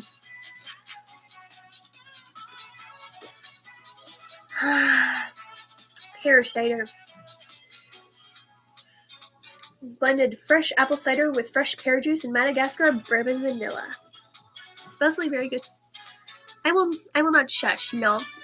Still, I'm decent. I am decent, and that's enough. I'm also an acquired taste. And I like a lot of weird things. Sure you are, lol. I am. I am decent, and I'm a very much an acquired taste. People either like me, hate me, or they give me a very wide berth. That's been the way it's been ever since I was a little kid. Because I've been weird. I've been weird as a kid.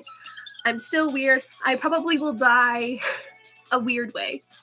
My old supervisor got me a coffee mug for Christmas last year that holds half a pot. She knows I love coffee. You cute, deal with it. Silent Spark. I'm decent. Case closed.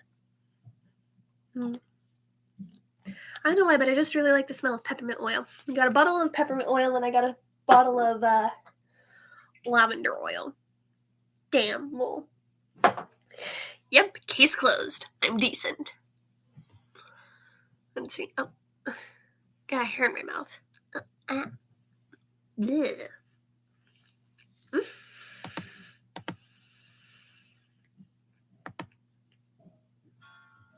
Oh, it's a very tart tangerine. But still, hush, Spark. But yeah, it's my birthday. I'm 23 years old and another year older and supposedly wiser. My hair, jeez. But yeah, I'm weird. I really want to dance though. Oh my gosh. It's something I actually do in my bedroom. I'll turn on music on my with my headphones and I'll just dance to get exercise. But yeah, feel free to ask questions. Heck, I might even do another thing where I create a monster. My brother last night was just like, you should create a monster that likes to eat eyes. And I'm like, why? They.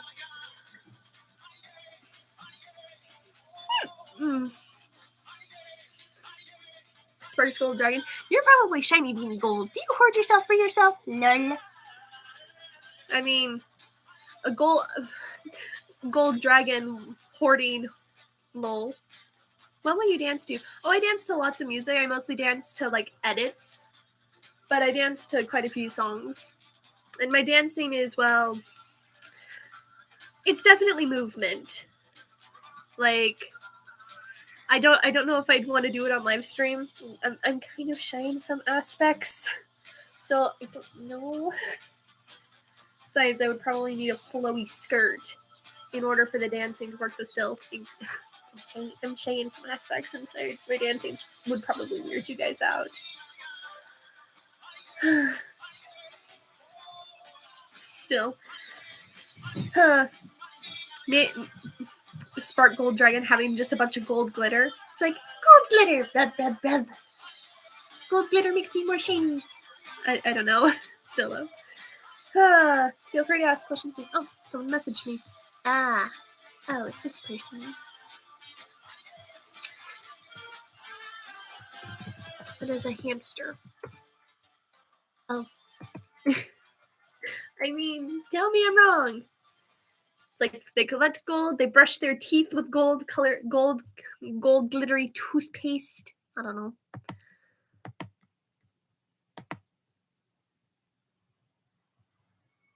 I like this one. But yeah, so I posted the picture of the virtue of patience on my channel, but I finished her. I finished her last night. I love your weird side though. Well, I'm glad you like my weirdness though still. That doesn't change the fact that I am an acquired taste and I always will be. Because I say things that upset people. I have no filter.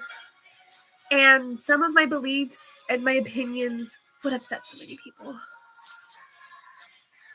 Oh, your message got retracted, Crazy Anna here. Yeah. Here's the virtue of patience. She comes after her sister's kindness and humility. Just as I'm in the adoring air, your oyster whites and offers my hand in my new dance. Oh my gosh. Wolfer. Wolfie. Oh my goodness.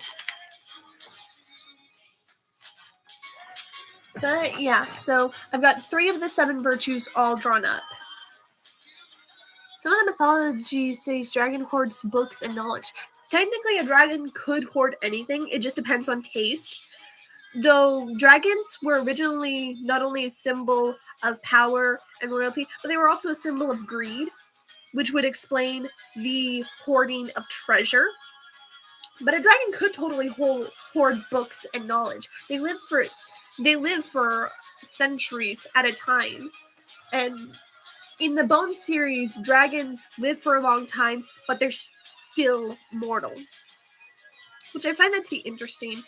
And I do have a dragon ASMR that is coming out soon, right after another princess video and another virtue. But yeah, so we have humility, the first virtue. They live in fine caves, yet they live in caves, so some dragons live in the water. Sea dragons, obviously. Oh, we're gonna get rain this afternoon. Yay. That's the thing about March. March is extremely bipolar. It's either sunny or it's pouring rain and there's no in between. So yeah, we have humility. Fun fact, the Old English word for library was book hoard. Literally a hoard of books. Nice. And then we all know what my other title is.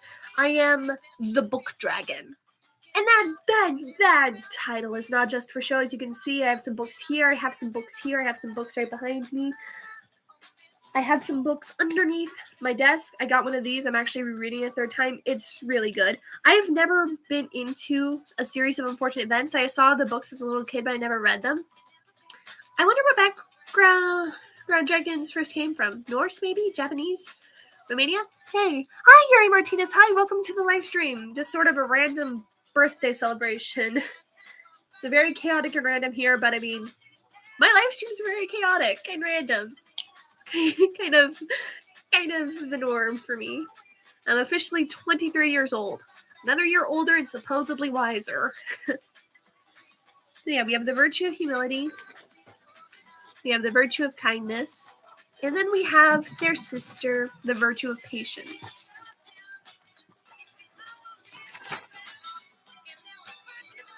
The virtue of patience. Her ASMR is the next video that I'm going to tackle as soon as I get the chance. I'm still 20. I'm 3 years older than you, sweetheart. Don't worry, your birthday will come eventually. Happy birthday. Thank you, Yuri Martinez. So feel free to ask questions, make comments. This is kind of an all over the place live stream. I've read a story. Oh my gosh.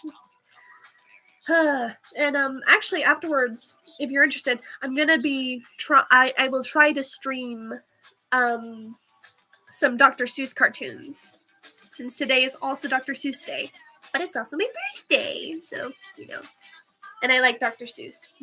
I'm talking about the old classic Dr. Seuss cartoons that are 2D animated, like the Star-Bellied Sneetches, the Prairie of Prax, and the Tale of the Zax, the the green eggs and ham, maybe the Cat in the Hat, Horton Hears a Who, all that good stuff. Because, yeah, why not?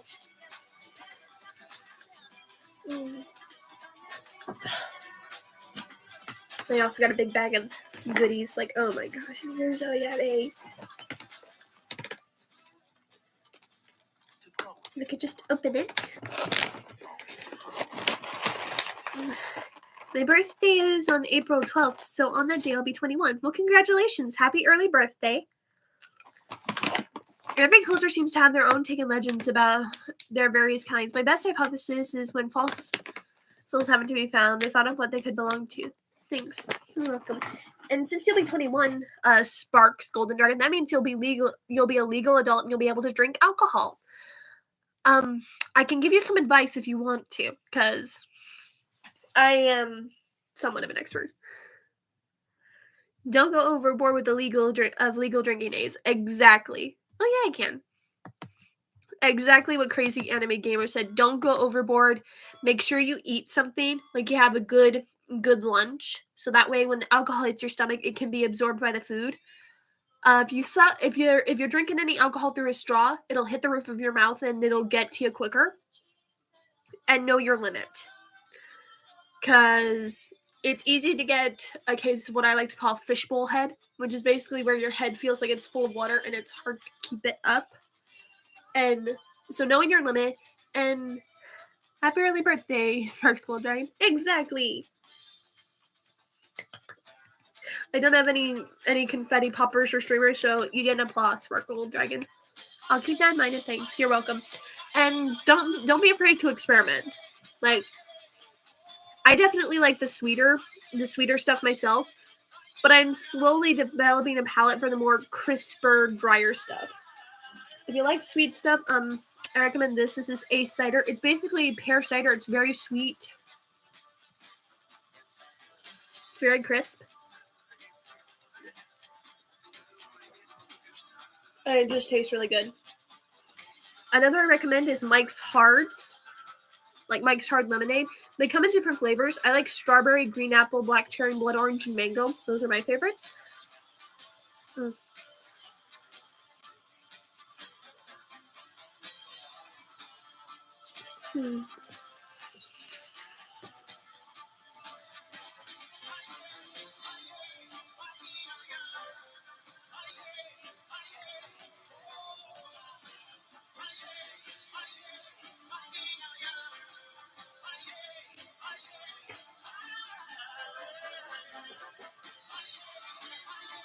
Postscript.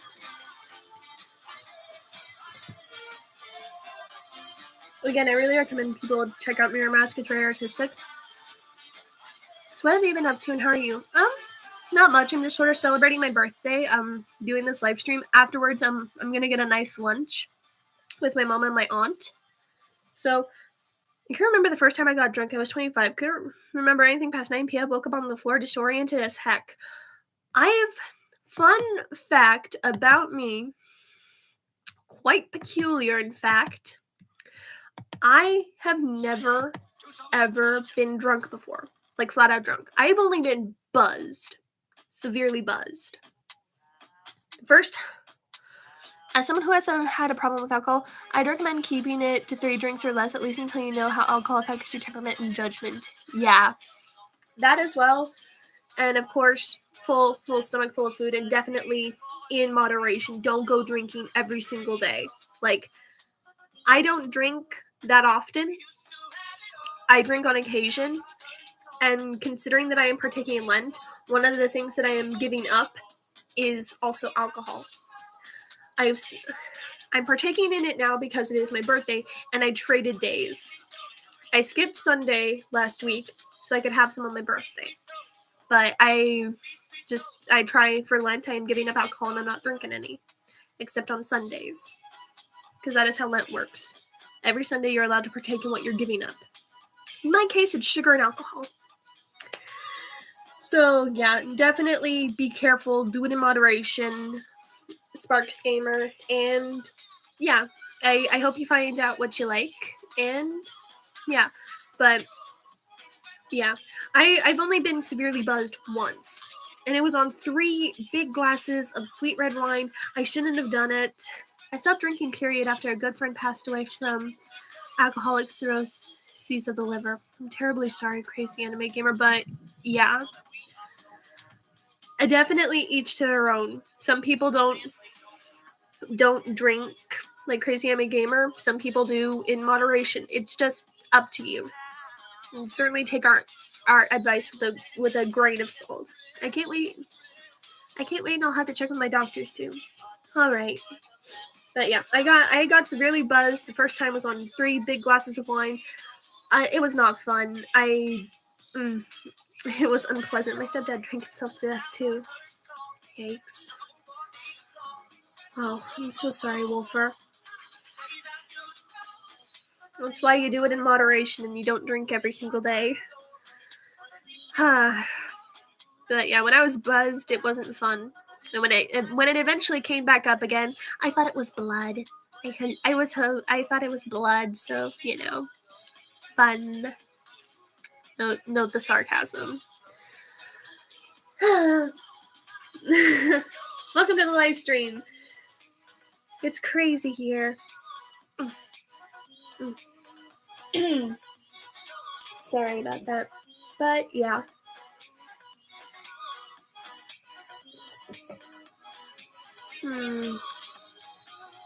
But yeah, so I have the 2 series I'm working on. I'm working on the Princess Monster Bride ASMR, and then I'm working on the 7 Heavenly Virtues. My uncle died from drinking too. I'm so sorry, Spark. So drinking with your doctors is a good idea. If you're on any meds, it can be dangerous to mix them with alcohol. That as well. Crazy anime gamer. So definitely be careful when you're drinking next month. And definitely I'd recommend you do it at home. That way, if you do end up getting a little tipsy or buzzed, then you're in a safe environment with friends and family. That's another thing, because it can be dangerous if you are getting drunk in a place that you are unfamiliar with. Because I don't know if meds, but I do got health problems. Yikes. Well, yeah, definitely check with the doctor before that, and I hope you have a very good birthday. We tried to help him, even tried to get him involuntarily committed, but in the end, the choice was his own. Exactly. And at the end of the day, people can give you advice, and they can love you dearly and have your best interests at heart, but at the end of the day, it is ultimately your own choice, and that's just the way it is. Hug. I'm sorry. And also don't drink around people that you don't know. Exactly. So that's why, thank you, and I hope you have a good day too, girl. Oh my god. Well, thank you, Spark. But yeah. 23 years of living, I can't believe it. And the irony. No problem. The irony, though. The doctor said I wasn't going to make it.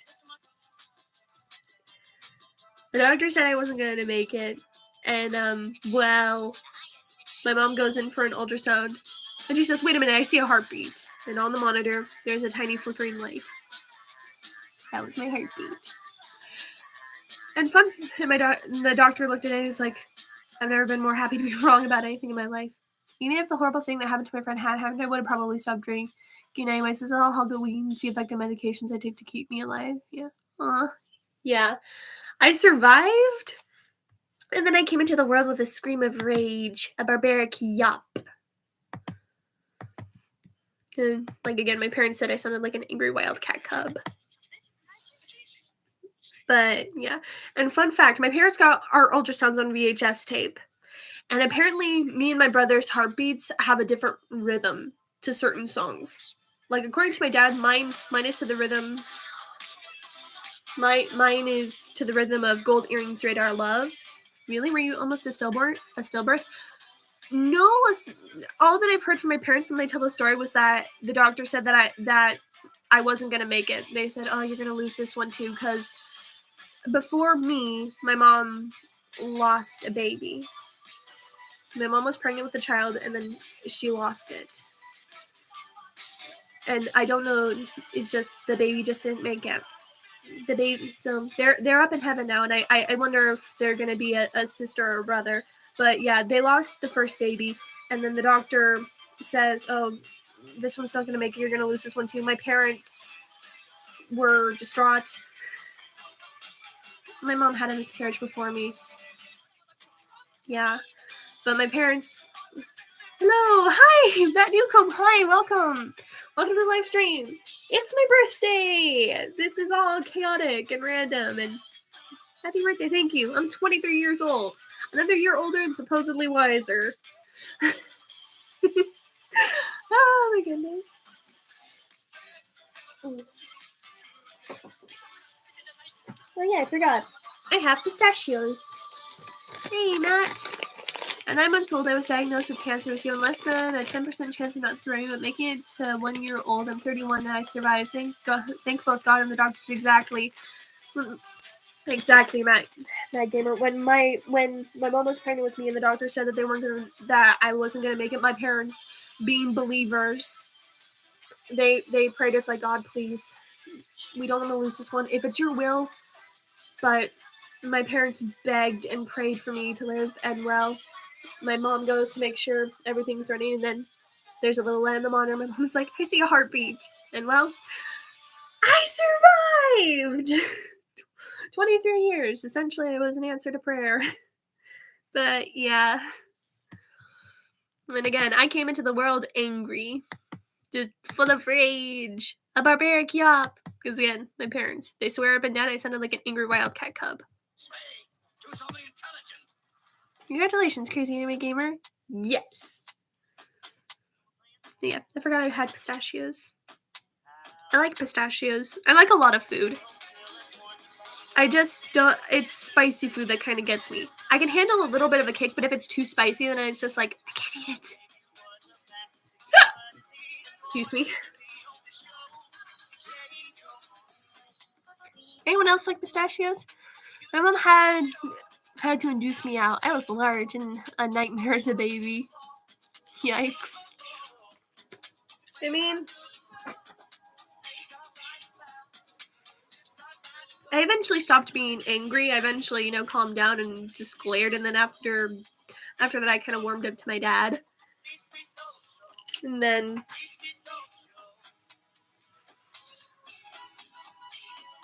I got my two brothers. I wanted a sister. I really wanted a sister, but no. I got two brothers.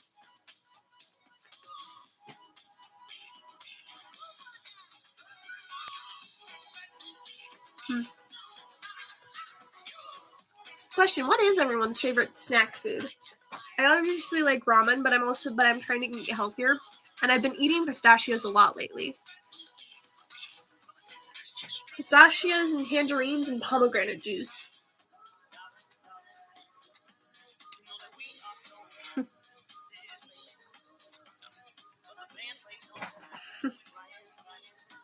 An awkward silence in the live stream, but oh yeah, I still need to do Patience's live stream, so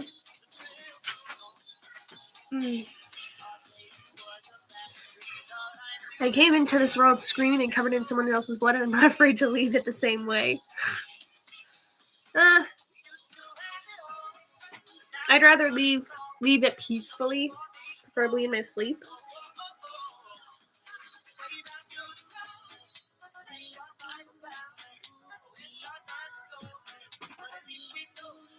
My favorite snack food is probably goldfish crackers. Both my sister and I were C-sections. C-sections. Let me look that up.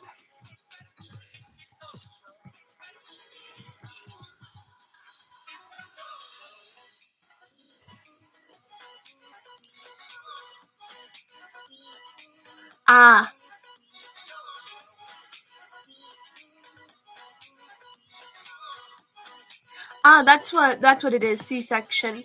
Me and my brothers were the same way, though me and my family refer to it as my mom being unzipped.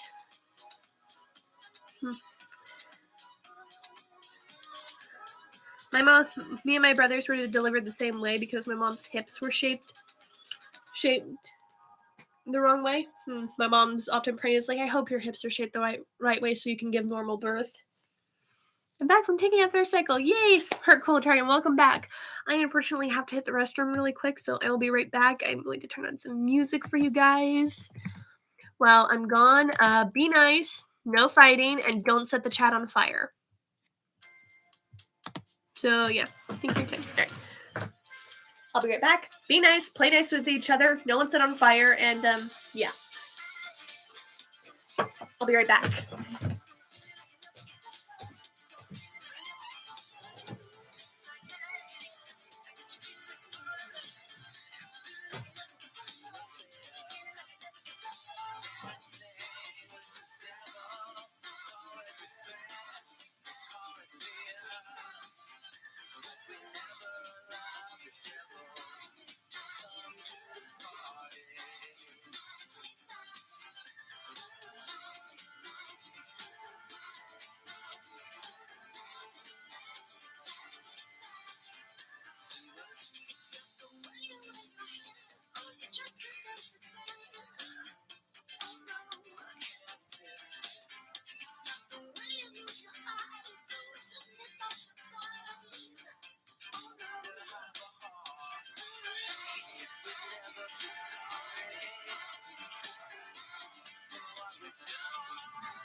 I believe my brother's still asleep. I'm just chilling.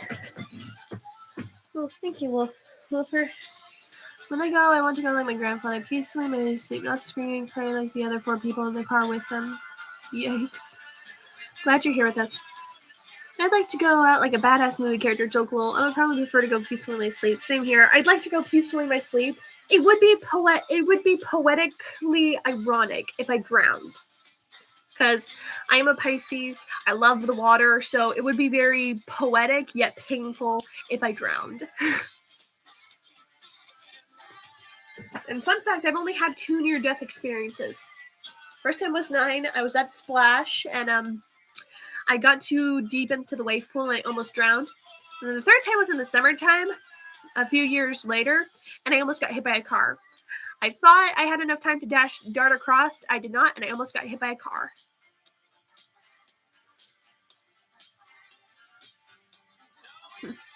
But yeah, I think it's safe to assume that everyone would like to go peacefully without any pain and just like in their sleep.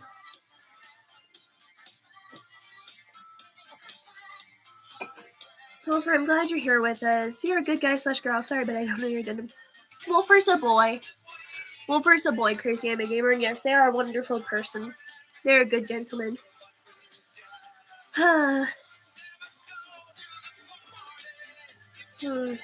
But yeah. Soon this ASMR channel will be on its anniversary of 3 years, because I've only been doing this for like roughly 2 years. Burning to death or drowning or suffocating would be my least favorite ways to go. Yeah, anything painful would be horrible.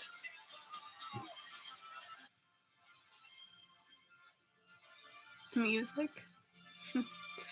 But yeah, it would be poetically ironic if I drowned, because I like the water.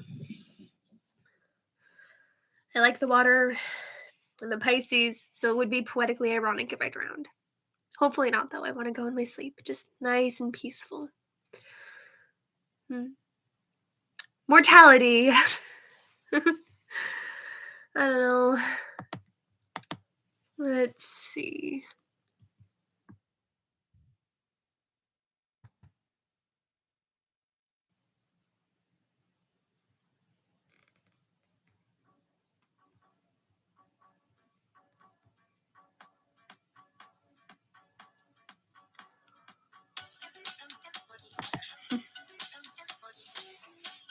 Memento Mori.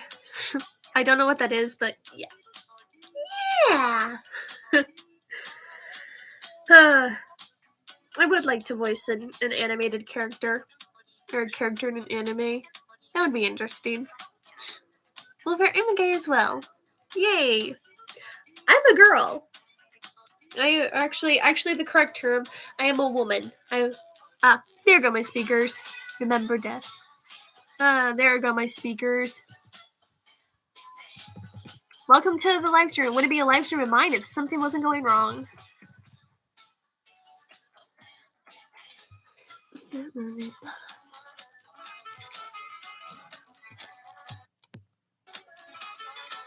There we go. This live stream has been going on for almost 2 hours. Yeah. But yeah, I am a woman. I was born a girl. I'm gonna die a girl.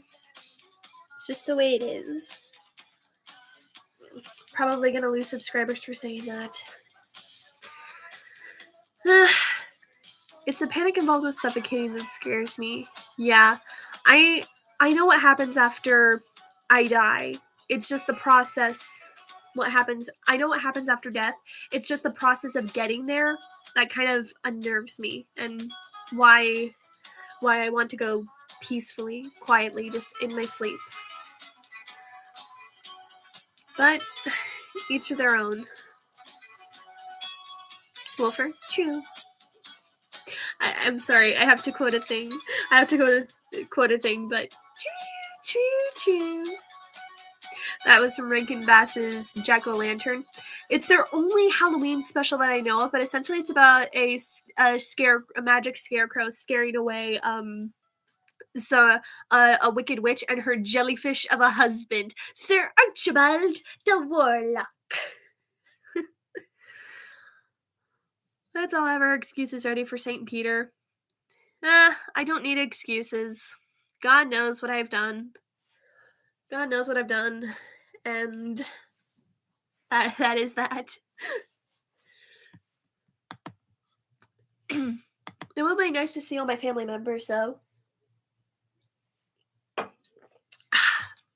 Let's see.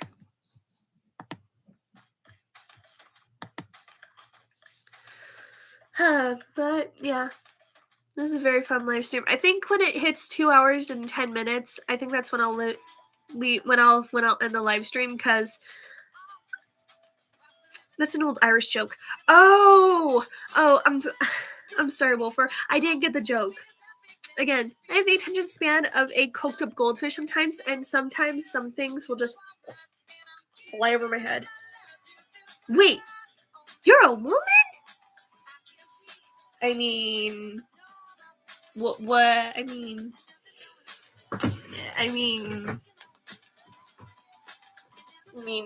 what do you think I was, crazy anime gamer? What did you think I was? A panda? Joke! I'm sorry. Again, some things just fly over my head. But I mean, you gotta admit, that was a fitting response. It's like, what'd you think I was?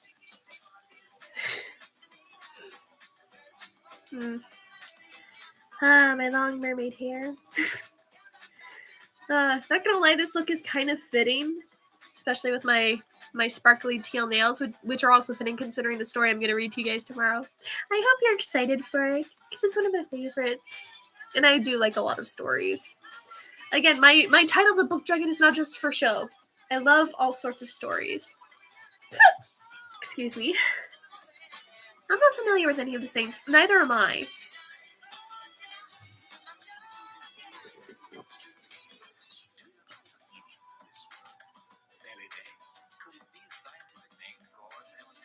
Cats, as they're usually called.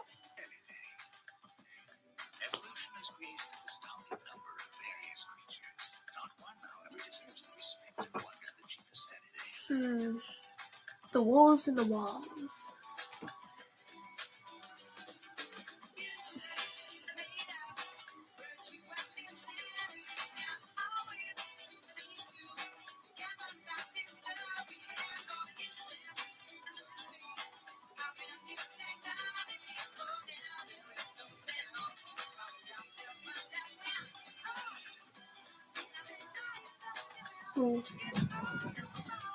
I'm looking forward to reading this when I finally get the chance. The art style's so good. Just ordered the new Marvel Legends Dr. Octopus. Woo!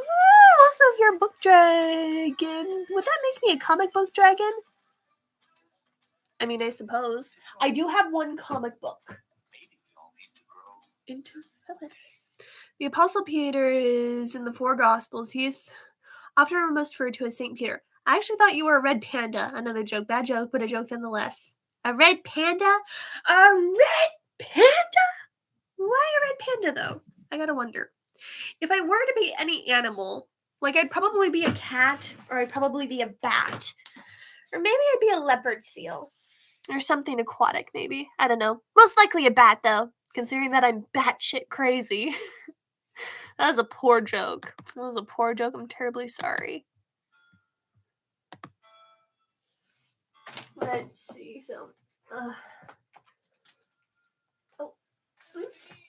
I do have one comic book, though. And this is a copy of Darktown. I wish more was done with this, because this is so good. And the art style is amazing.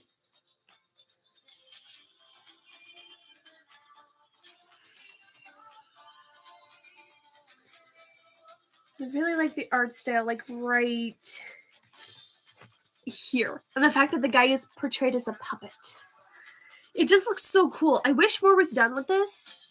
And apparently this film was inspired the film Monkey Bone, which I kind of want to see now that I got the book. I have a couple of issues of JTHM. I don't know what that is. I don't know a lot of things. But I do know a lot of other things. Like, for example, that some bat species are monogamous, which means they mate for life and they only have one mate. And some of the parents take turns, raising the little babies. The little baby bats. These little bat babies.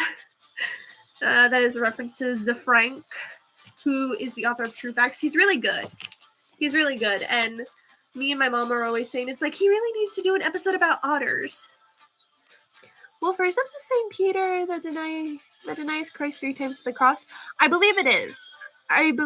Crazy Anime Gamer. Johnny the Homicidal Maniac. Oh, that's what it is. I'm sorry. I didn't know. Yes. So,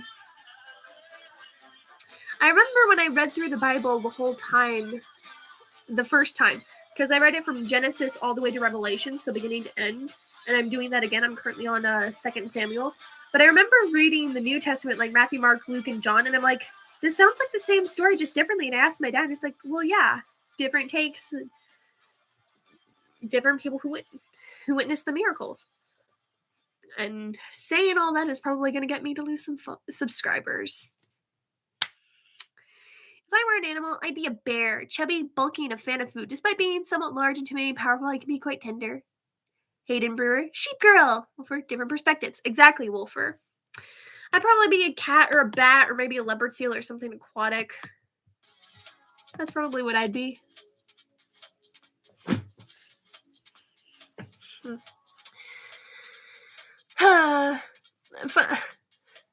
Actually, I actually did do a sheep girl for the Barnyard series. Which after I finished the Monster Princess Bride series and the 7 Virtues ASMR series, then I will have made 3 ASMR series total. If I were an animal, I'd be a fat dachshund because I'm short and fat as a human. Well, you know what they say. I say this as a joke.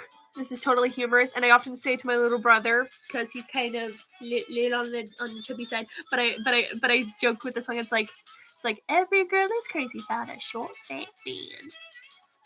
It's a joke. I apologize. Does it have to be a real animal or can it be a mythical one? I mean, we're talking in real animals, but we could totally do mythical creatures. How about a Wonderland series? I have gotten requests for that. That would be a trip. I actually talked with Wolfer at one point about the Suit Sisters. Because it's like, you got the Queen of Hearts, but what about the Queen of Spades, the Queen of Diamonds, and the Queen of Clubs? ZZ Top. My real name, which I won't reveal here, came from the Bible. What a coincidence. Me and my brothers all have biblical names too. Mine is from a saying, which my real name comes from a saying, which is either Latin or Greek, which translates to Lord have mercy. And then my second brother, his middle name is Gabriel. And then my youngest brother got hit biblically twice, with the first name and last name being biblical. So, yeah. I've been making a lot of gestures like this today. It's my birthday. I can do whatever I want within legal reason.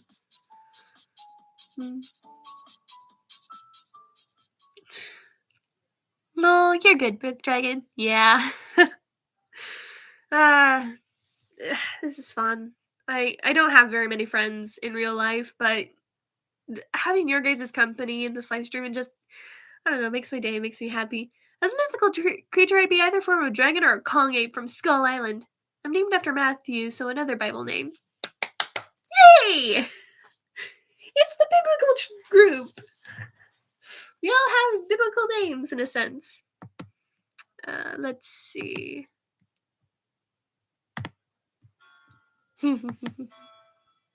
I choose Jackalope. Wolf for the Jackalope. Bing, bing, bing. I don't know, it's like Jackalope. Oh well. Bye-bye. Bing, bing, bing. Love you dies each passing day.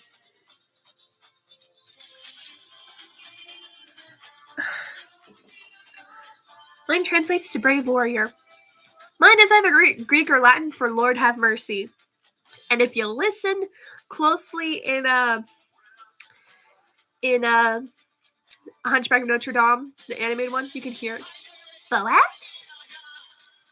Boaz is a very good name and biblical.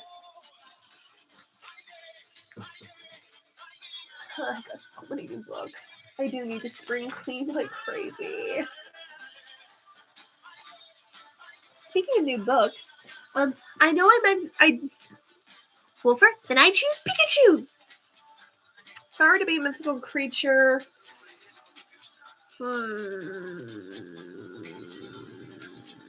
I'd probably be a Selkie. Or I'd probably be a Cheshire Cat. Or maybe I'd be a Popobawa, a one-eyed bat monster. And there go my speakers again. There we go. Pikachu, I choose you! Pikachu!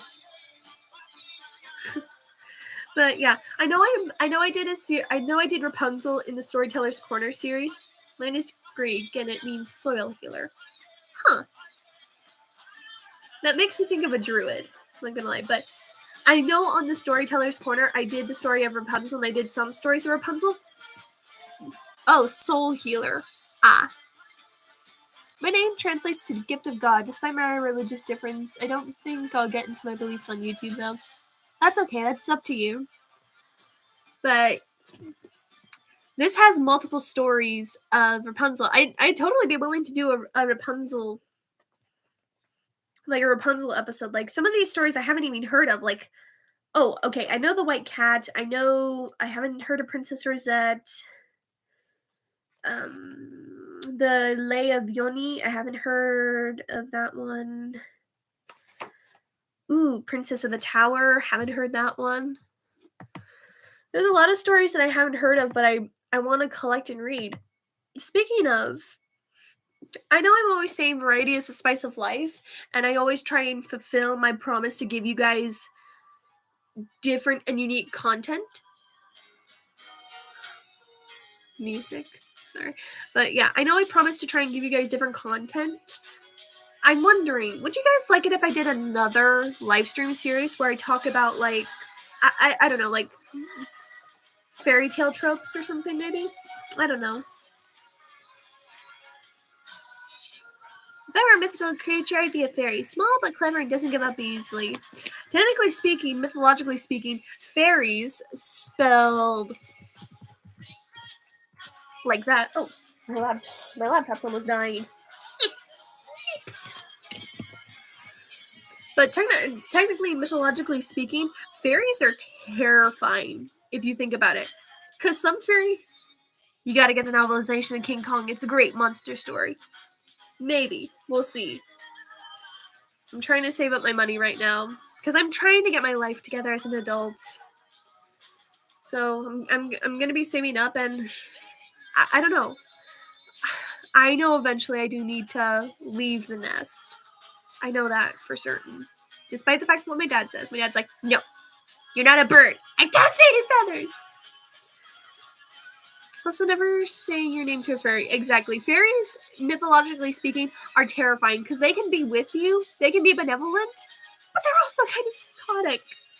They will like even the good fairies will backstab you at the drop of a hat, and then bad fairies like the unseelie court, ooh, like they hate humans. The only good kind of human to them is a dead human, and they hunt humans for sport.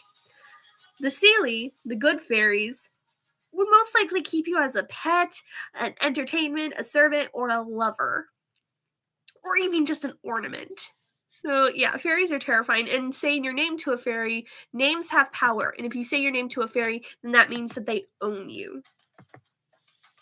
That's when they ask for your name, they literally mean, can I have your name? And when they have your name, you belong to them. Which is the reason why fairies are terrifying. They're beautiful, but they're terrifying. You know, if I was a member of Team Rocket, if I wanted to win, I'd just throw a bucket of water on Ash. Pikachu's electric attack would fry him. Get a fly swatter. Nobody will blame you for stomping on them like flies. Don't discriminate. Kill all those magical winged demons. Some of them are good. There are examples of good fairies, like the good fairy from Pinocchio, Cinderella's fairy godmother, the 3 good fairies who bless Sleeping Beauty when she is a baby. So there are examples of good fairies, but there are also bad fairies. So, yeah. And fairies are also known for having sweet tooths, like massive love for sugar.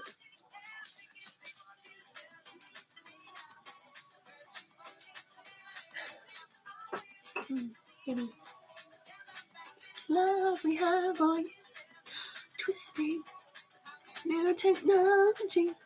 Never say your name to fairies. Don't accept food or drink. Don't agree to play a game with them. If you're injured and Fae hurt you, don't suck the blood because that counts as accepting a drink. I did not know that. I do now. That is... I'm going to have to write that down, Crazy Anime Gamer. Thank you. Head pats. You get all the head pats. You get all the cookies. I'm going to have to write that down. That would be perfect for a story. Lure them in with pancakes, maple syrup, and hit with a pan! Oh my gosh. Matt, you are ruthless. It's like, lure them in with pancakes and maple syrup, and hit with a pan!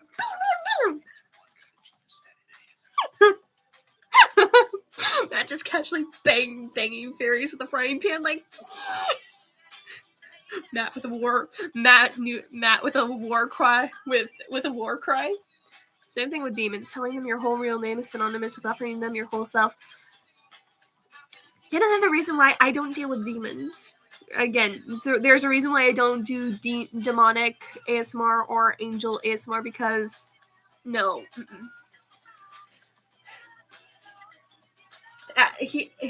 Again, my monster spectrum is very wide, but there is a limit. On the celestial, angelic side, my limit is cupids. That is how far I will go. The other side, the infernal side, my limit is tieflings from D&D, and that's as far as I will go. I'm sorry, but yeah. For future generations, future fans who watch this and wonder, oh, how come she doesn't do demon or angel ASMRs? That's why. It's due to my religious beliefs that I do not touch demons or angels. But yeah. I know you know, Wolfer, but some future fans might not, so... Okay, let's see. Alright, I'm gonna play 3 more songs, and then I think we're gonna have to... I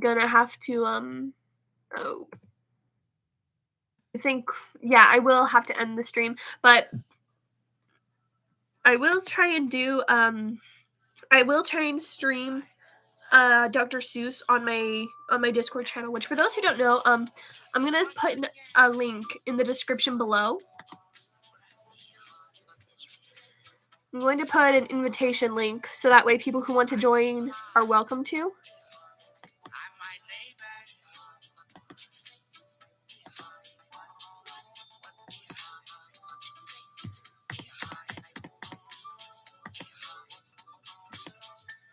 So yeah, I'm going to post, I remember telling someone that in the comment section, so I've got your back no matter what.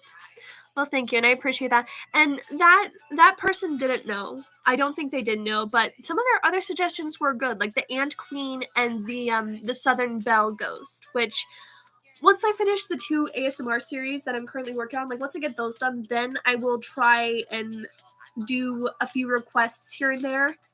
And then after that, I will try and give you guys some original content from my head, because I have no problem with fan requests. I love getting requests from you guys, but I also like making my own ASMR ideas, so I just try and balance it out. And so after the series, I will do fan requests, and then after fan requests, I will do some original ASMR ideas. Iron melts face skin, one of the few ways to kill them. I didn't know that it melted their skin. I knew that it burned them, but I didn't know that it melted their skin. That is very interesting. So, yeah, in the chat, guys, is a link to my Discord channel for those new fans who want to come. And after the live stream, I am. Of course, I love the mummy ASMR, by the way, thank you. It has to be cold forged iron. Huh, I did not know that. So, yeah, we may do a Dr. Seuss live stream. It may be later on in the evening, maybe, depending on the time, because, oh yeah, I forgot. I have a birthday lunch, so... Alright. Using Maestro, please. And I think my mom might have accidentally blurted my name out. My real name. Hopefully none of you heard it, though. Hopefully. Because my real name's a secret. And I'd rather it be that you guys find out my real name once I get Tales by the Fire published, which will only happen once I get it edited, which that's gonna be fun to edit it. But it's hard work, and nothing worth having is easy.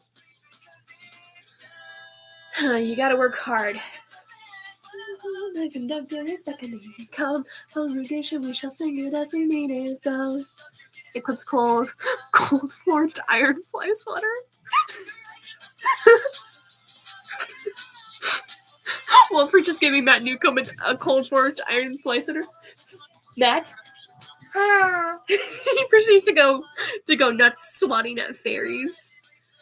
Still though, you swat fairies, they have magical abilities. They will curse you. Like maybe they'll turn you into like a freaking a little ferret. They'll turn you into a ferret. Like George the Ferret. Still I might see you does the lights. We got all. Let the squeeze like themselves out. Still I might see you does the light.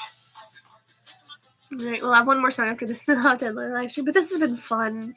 Genuinely, this has been fun, and thank you guys so much for coming. I greatly appreciate it.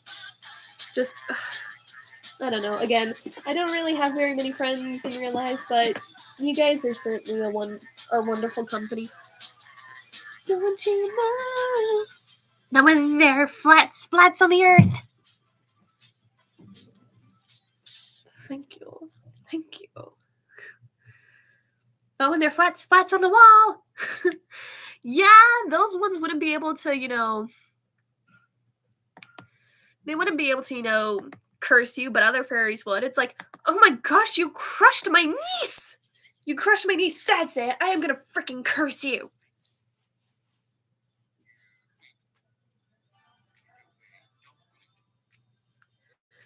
You close your eyes and jump. Though still, though. I think Fae are also compelled to count coins. If you drop some near them, they have to stop and count it. I think that is... Splat. Matt, stop squishing fairies! Wolfer, stop squishing fairies. That could be a fae thing, but I know for a fact that that's definitely a vampiric thing. Like if you pour millet seeds on the ground, like the vampire, that's vampires. Yeah, well, that's what Wolfer said. It's like they have to stop and count the grains of wheat or whatever, and by the time the sun rolls around, poof, they're vampires. Apparently, fun fact, that was actually a way to test if someone was a vampire. Dracula is the count for a reason. Yes, but I think the term count means to the title, like the title of nobility rather than the ability to count. Though I do remember watching Sesame Street as a little kid, and the Count Dracula, or just, I know, it's just a joke, I know, but it's like the Count from Sesame Street. I remember him playing the organ, like 1, 2, 3, 4, 5, 6, 7. Like, I'm gonna have to look that up again. It's been such a long time since I've watched Sesame Street.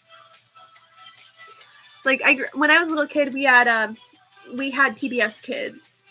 And actually, fun fact, my favorite show when I was little, like, I loved Clifford the Big Red Dog, Fetcher the Ruffman.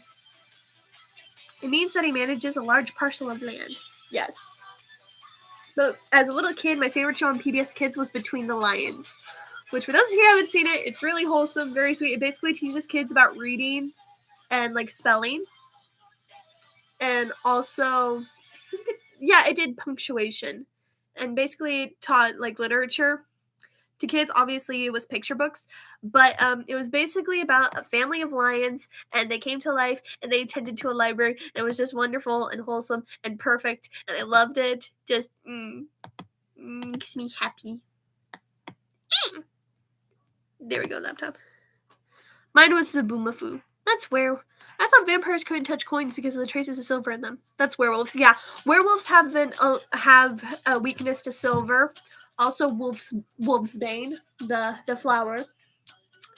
Vampires did have a reaction to silver, but it was just that they couldn't see themselves in mirrors. And that's because mirrors back then were lined with silver, and silver was thought to be a holy metal. So, yeah, vampires couldn't see themselves in reflections due to mirrors being lined with silver. So, yeah, mine was Zaboomafoo. I liked Zaboomafoo too. It's like, excuse me, Zaboomafoo! Zaboomafoo. I'm sorry if I'm being weird and all freaking smiley and giggly. It's just, I don't know. Every time I think about the happy days back when I was younger, I don't know, it makes me smile, I swear. The world's changed so much since I was a kid. It's weird. But yeah, this has been fun. This has been really fun. I've enjoyed all this time with you guys, and later on, after dinner or maybe before dinner might be the stream where we watch Dr. Seuss cartoons, but can vampires eat and drink normal food despite it having no nutritional value to them? I would say yes. It would be more like a decadent pleasure for them, because vampires do feed on blood to survive. But fun fact, coconut water has been used in blood transfusions before, so technically a vampire could survive on coconut water alone. The sweet bird of youth flies away quickly. Yeah. Adulthood does have some of its perks, though. I won't deny that, but at the same time, sometimes, I don't know. Oh my gosh. Happy birthday to you. Oh my gosh. Happy birthday, dear Lisa. Happy birthday to you. Oh my freaking gosh, it's got glittery sprinkles. What did It's you stars. do? It's stars, see, for my Pisces girl. Oh my goodness. The birthday cocoa. This is what I'm talking about, guys. Oh my gosh. Oh my gosh. For my starry girl. Mom, give you a birthday cocoa. Hello, Mother Book Dragon. Yeah, oh my gosh. Uh-oh. The hot cocoa is dripping. But yeah, this is what I was talking about. Birthday hot cocoa, and it's all glittery. Okay, we may have to stay here a little longer. It's dripping all over my foot.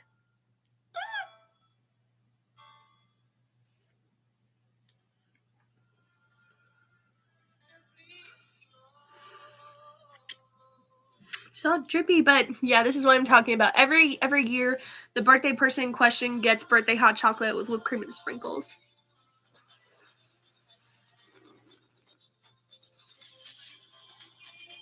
In the movie Dracula Untold, an enemy of General threw himself over coins at Dracula's face and they burned him.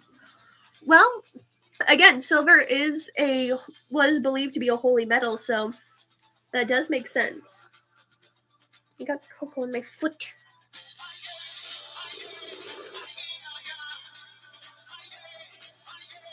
Japanese used coconuts to perform blood transfusions because the extra and color makes people would perfectly and it's sterilized when it's in the coconut. Huh. That's Hollywood.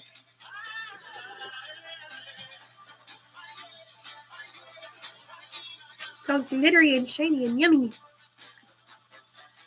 Glittery sprinkles. Glittery gold. Mama book dripping? Oh, my mom does read, but actually she wrote poetry when she was younger. She has a box of it. She's read some of it to me and my brothers. It's actually quite pretty.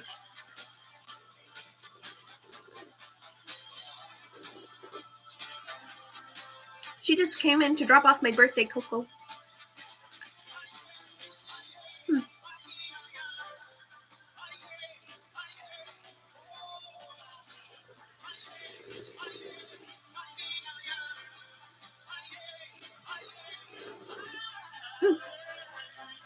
Yeah, that's hot cocoa.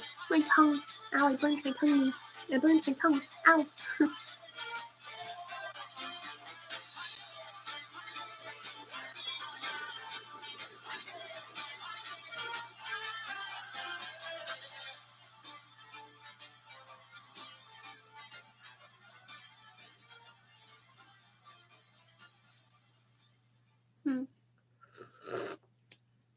Oh, that reminds me. I gotta go by my workplace to pick up my birthday cake. Because every month my boss gives birthday cakes to the workers. So, not to mention that getting more blood from the mainland proved impossible as work progressed. Exactly.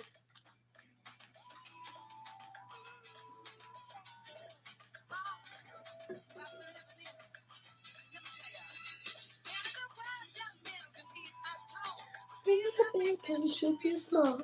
Who can tell? Magic spells. Monster Squad! Yeah!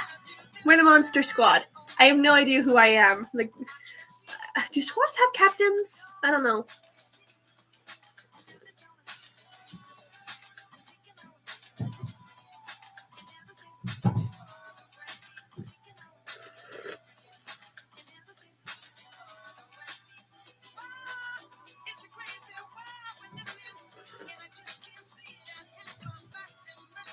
My mom made me take 3 years of poetry in high school because she thought it would help me impress women. I mean, that's definitely one way to do it. Honestly, just being a genuine person, kind, caring, and respectful, and asking questions about the person you're trying to date in court definitely helps. Except that we seem to be trying to date them. Lol. Yeah, you're not wrong.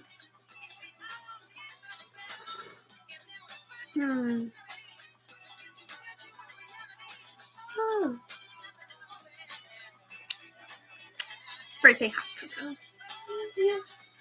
Rather than kill them, hunt them like Monster Squad. We actually tried to date them, and then again, the monsters in Monster Squad were malevolent, except Frankenstein, if I remember right. It's been a long time since I've seen the Monster Squad movie. Excuse me.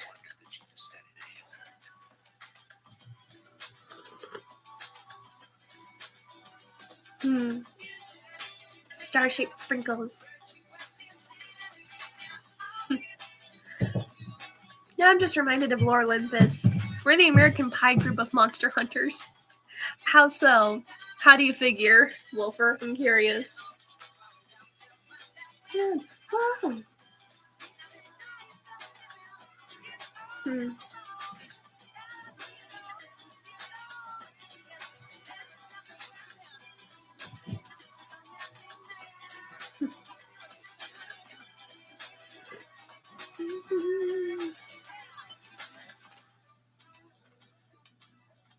bit more. Maybe we all need to grow into Philadelphia.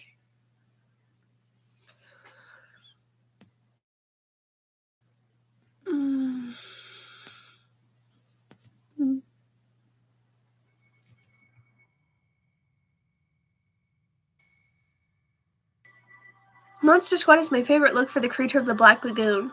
Now that reminds me of a picture book series that I used to read called The Gym Teacher from the Black Lagoon, the Cafeteria Lady from the Black Lagoon, the Librarian of the Black Lagoon, where it's like you have these kids in school.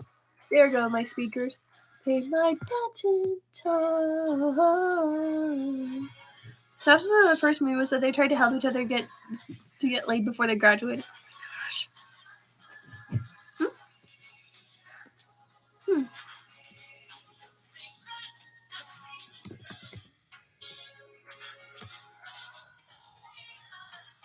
My dad told me and my brother, if you ever mistreat a woman or disrespected them, he'd teach us a lesson. My mom's first husband was verbally abusive. Yikes.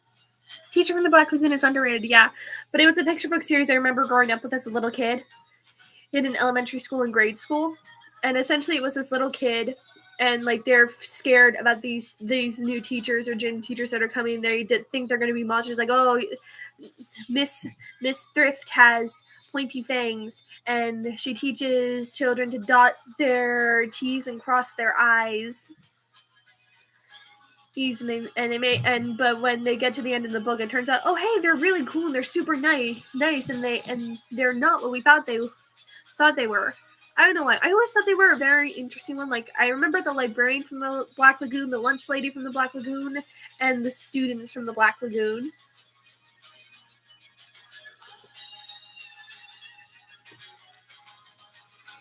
Yeah. The hot cocoa is very, very hot.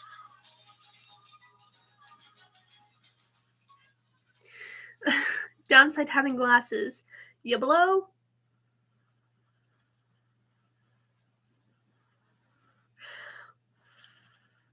Downside to having glasses. They fog up. She teaches fractions by biting students in half!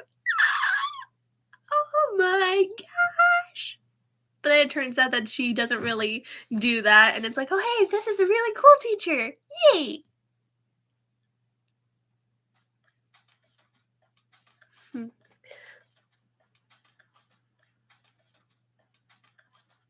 Trying to cool off my cocoa.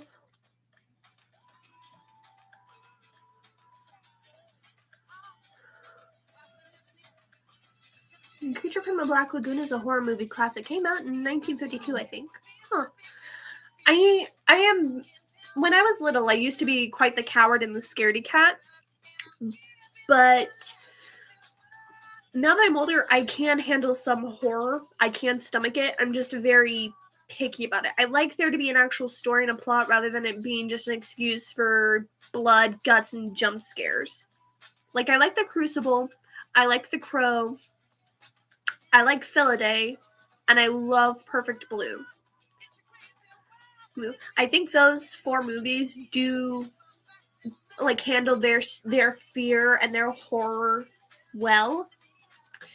And I remember watching. Yep, it was the last horror movie that didn't delve into atomic threat during World War II. Nice. But yeah, I remember watching Secret of the Lambs with my mom, or not Secret of the Lambs, Silence of the Lambs with my mom at one point. I think I was in high school at the time.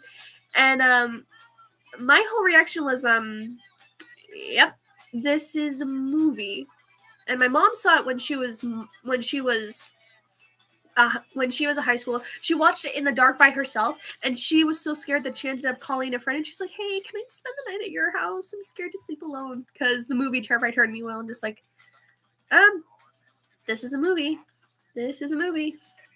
I thought it was okay. I just, it wasn't my cup of tea.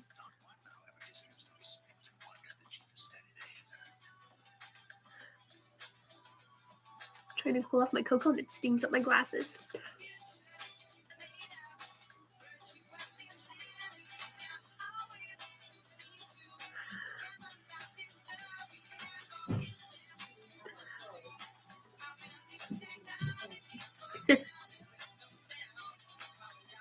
underground.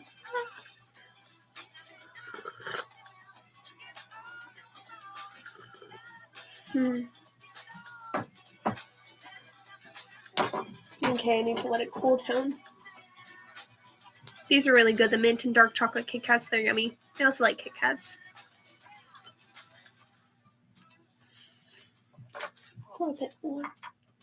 Maybe we all need to grow into Birthday.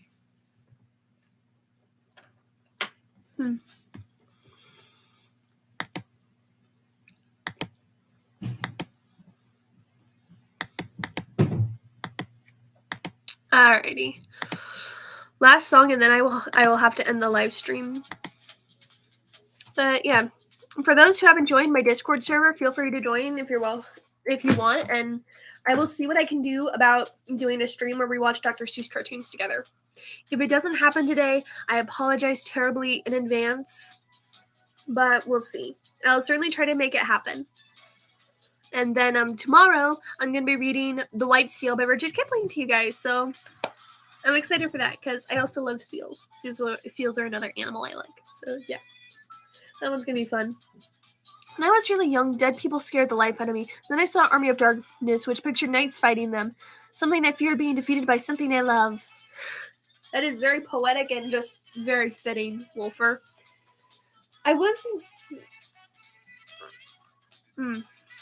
just say when I was young, I was scared of the Grim Tickler from the VeggieTales Esther, the Girl Who Became Queen.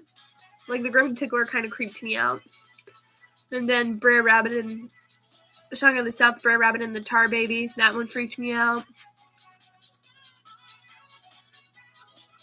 Like, again, when I was a kid, I was a coward. I was scared easy. Really helped me get over my fear. That is always a good way to get over one's fear. I remember, like, being younger and having dreams where I was lucid dreaming, and if I had a nightmare or I was being approached by a scary monster, I would, like, freaking kangaroo kickbox, beat the pummeling out of them.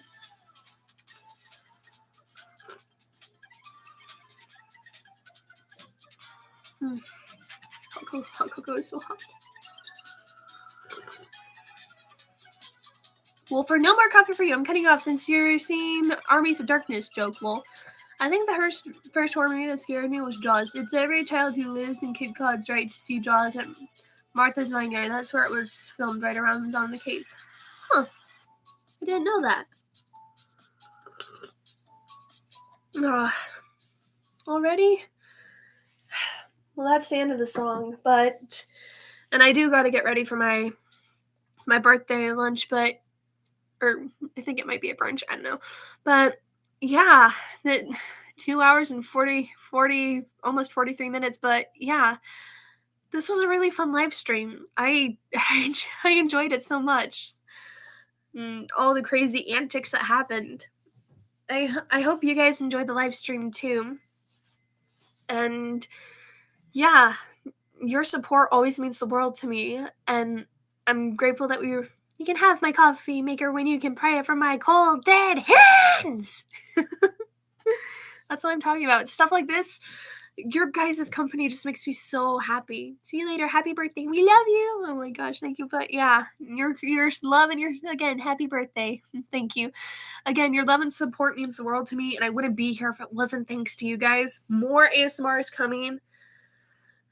First horror movie you ever saw? I watched Stephen King's It when I was 8. Very bad idea. Bye. Have a fun birthday. Sometimes funny, sometimes sad. Sad, yeah, but it's versatile, and this is a safe space. So, the first horror movie I ever saw, I think it was the sequel to The Crow. I didn't know about The Crow before, but I saw the sequel where it's very interesting. Wolfer, I like you. You're a really cool dude.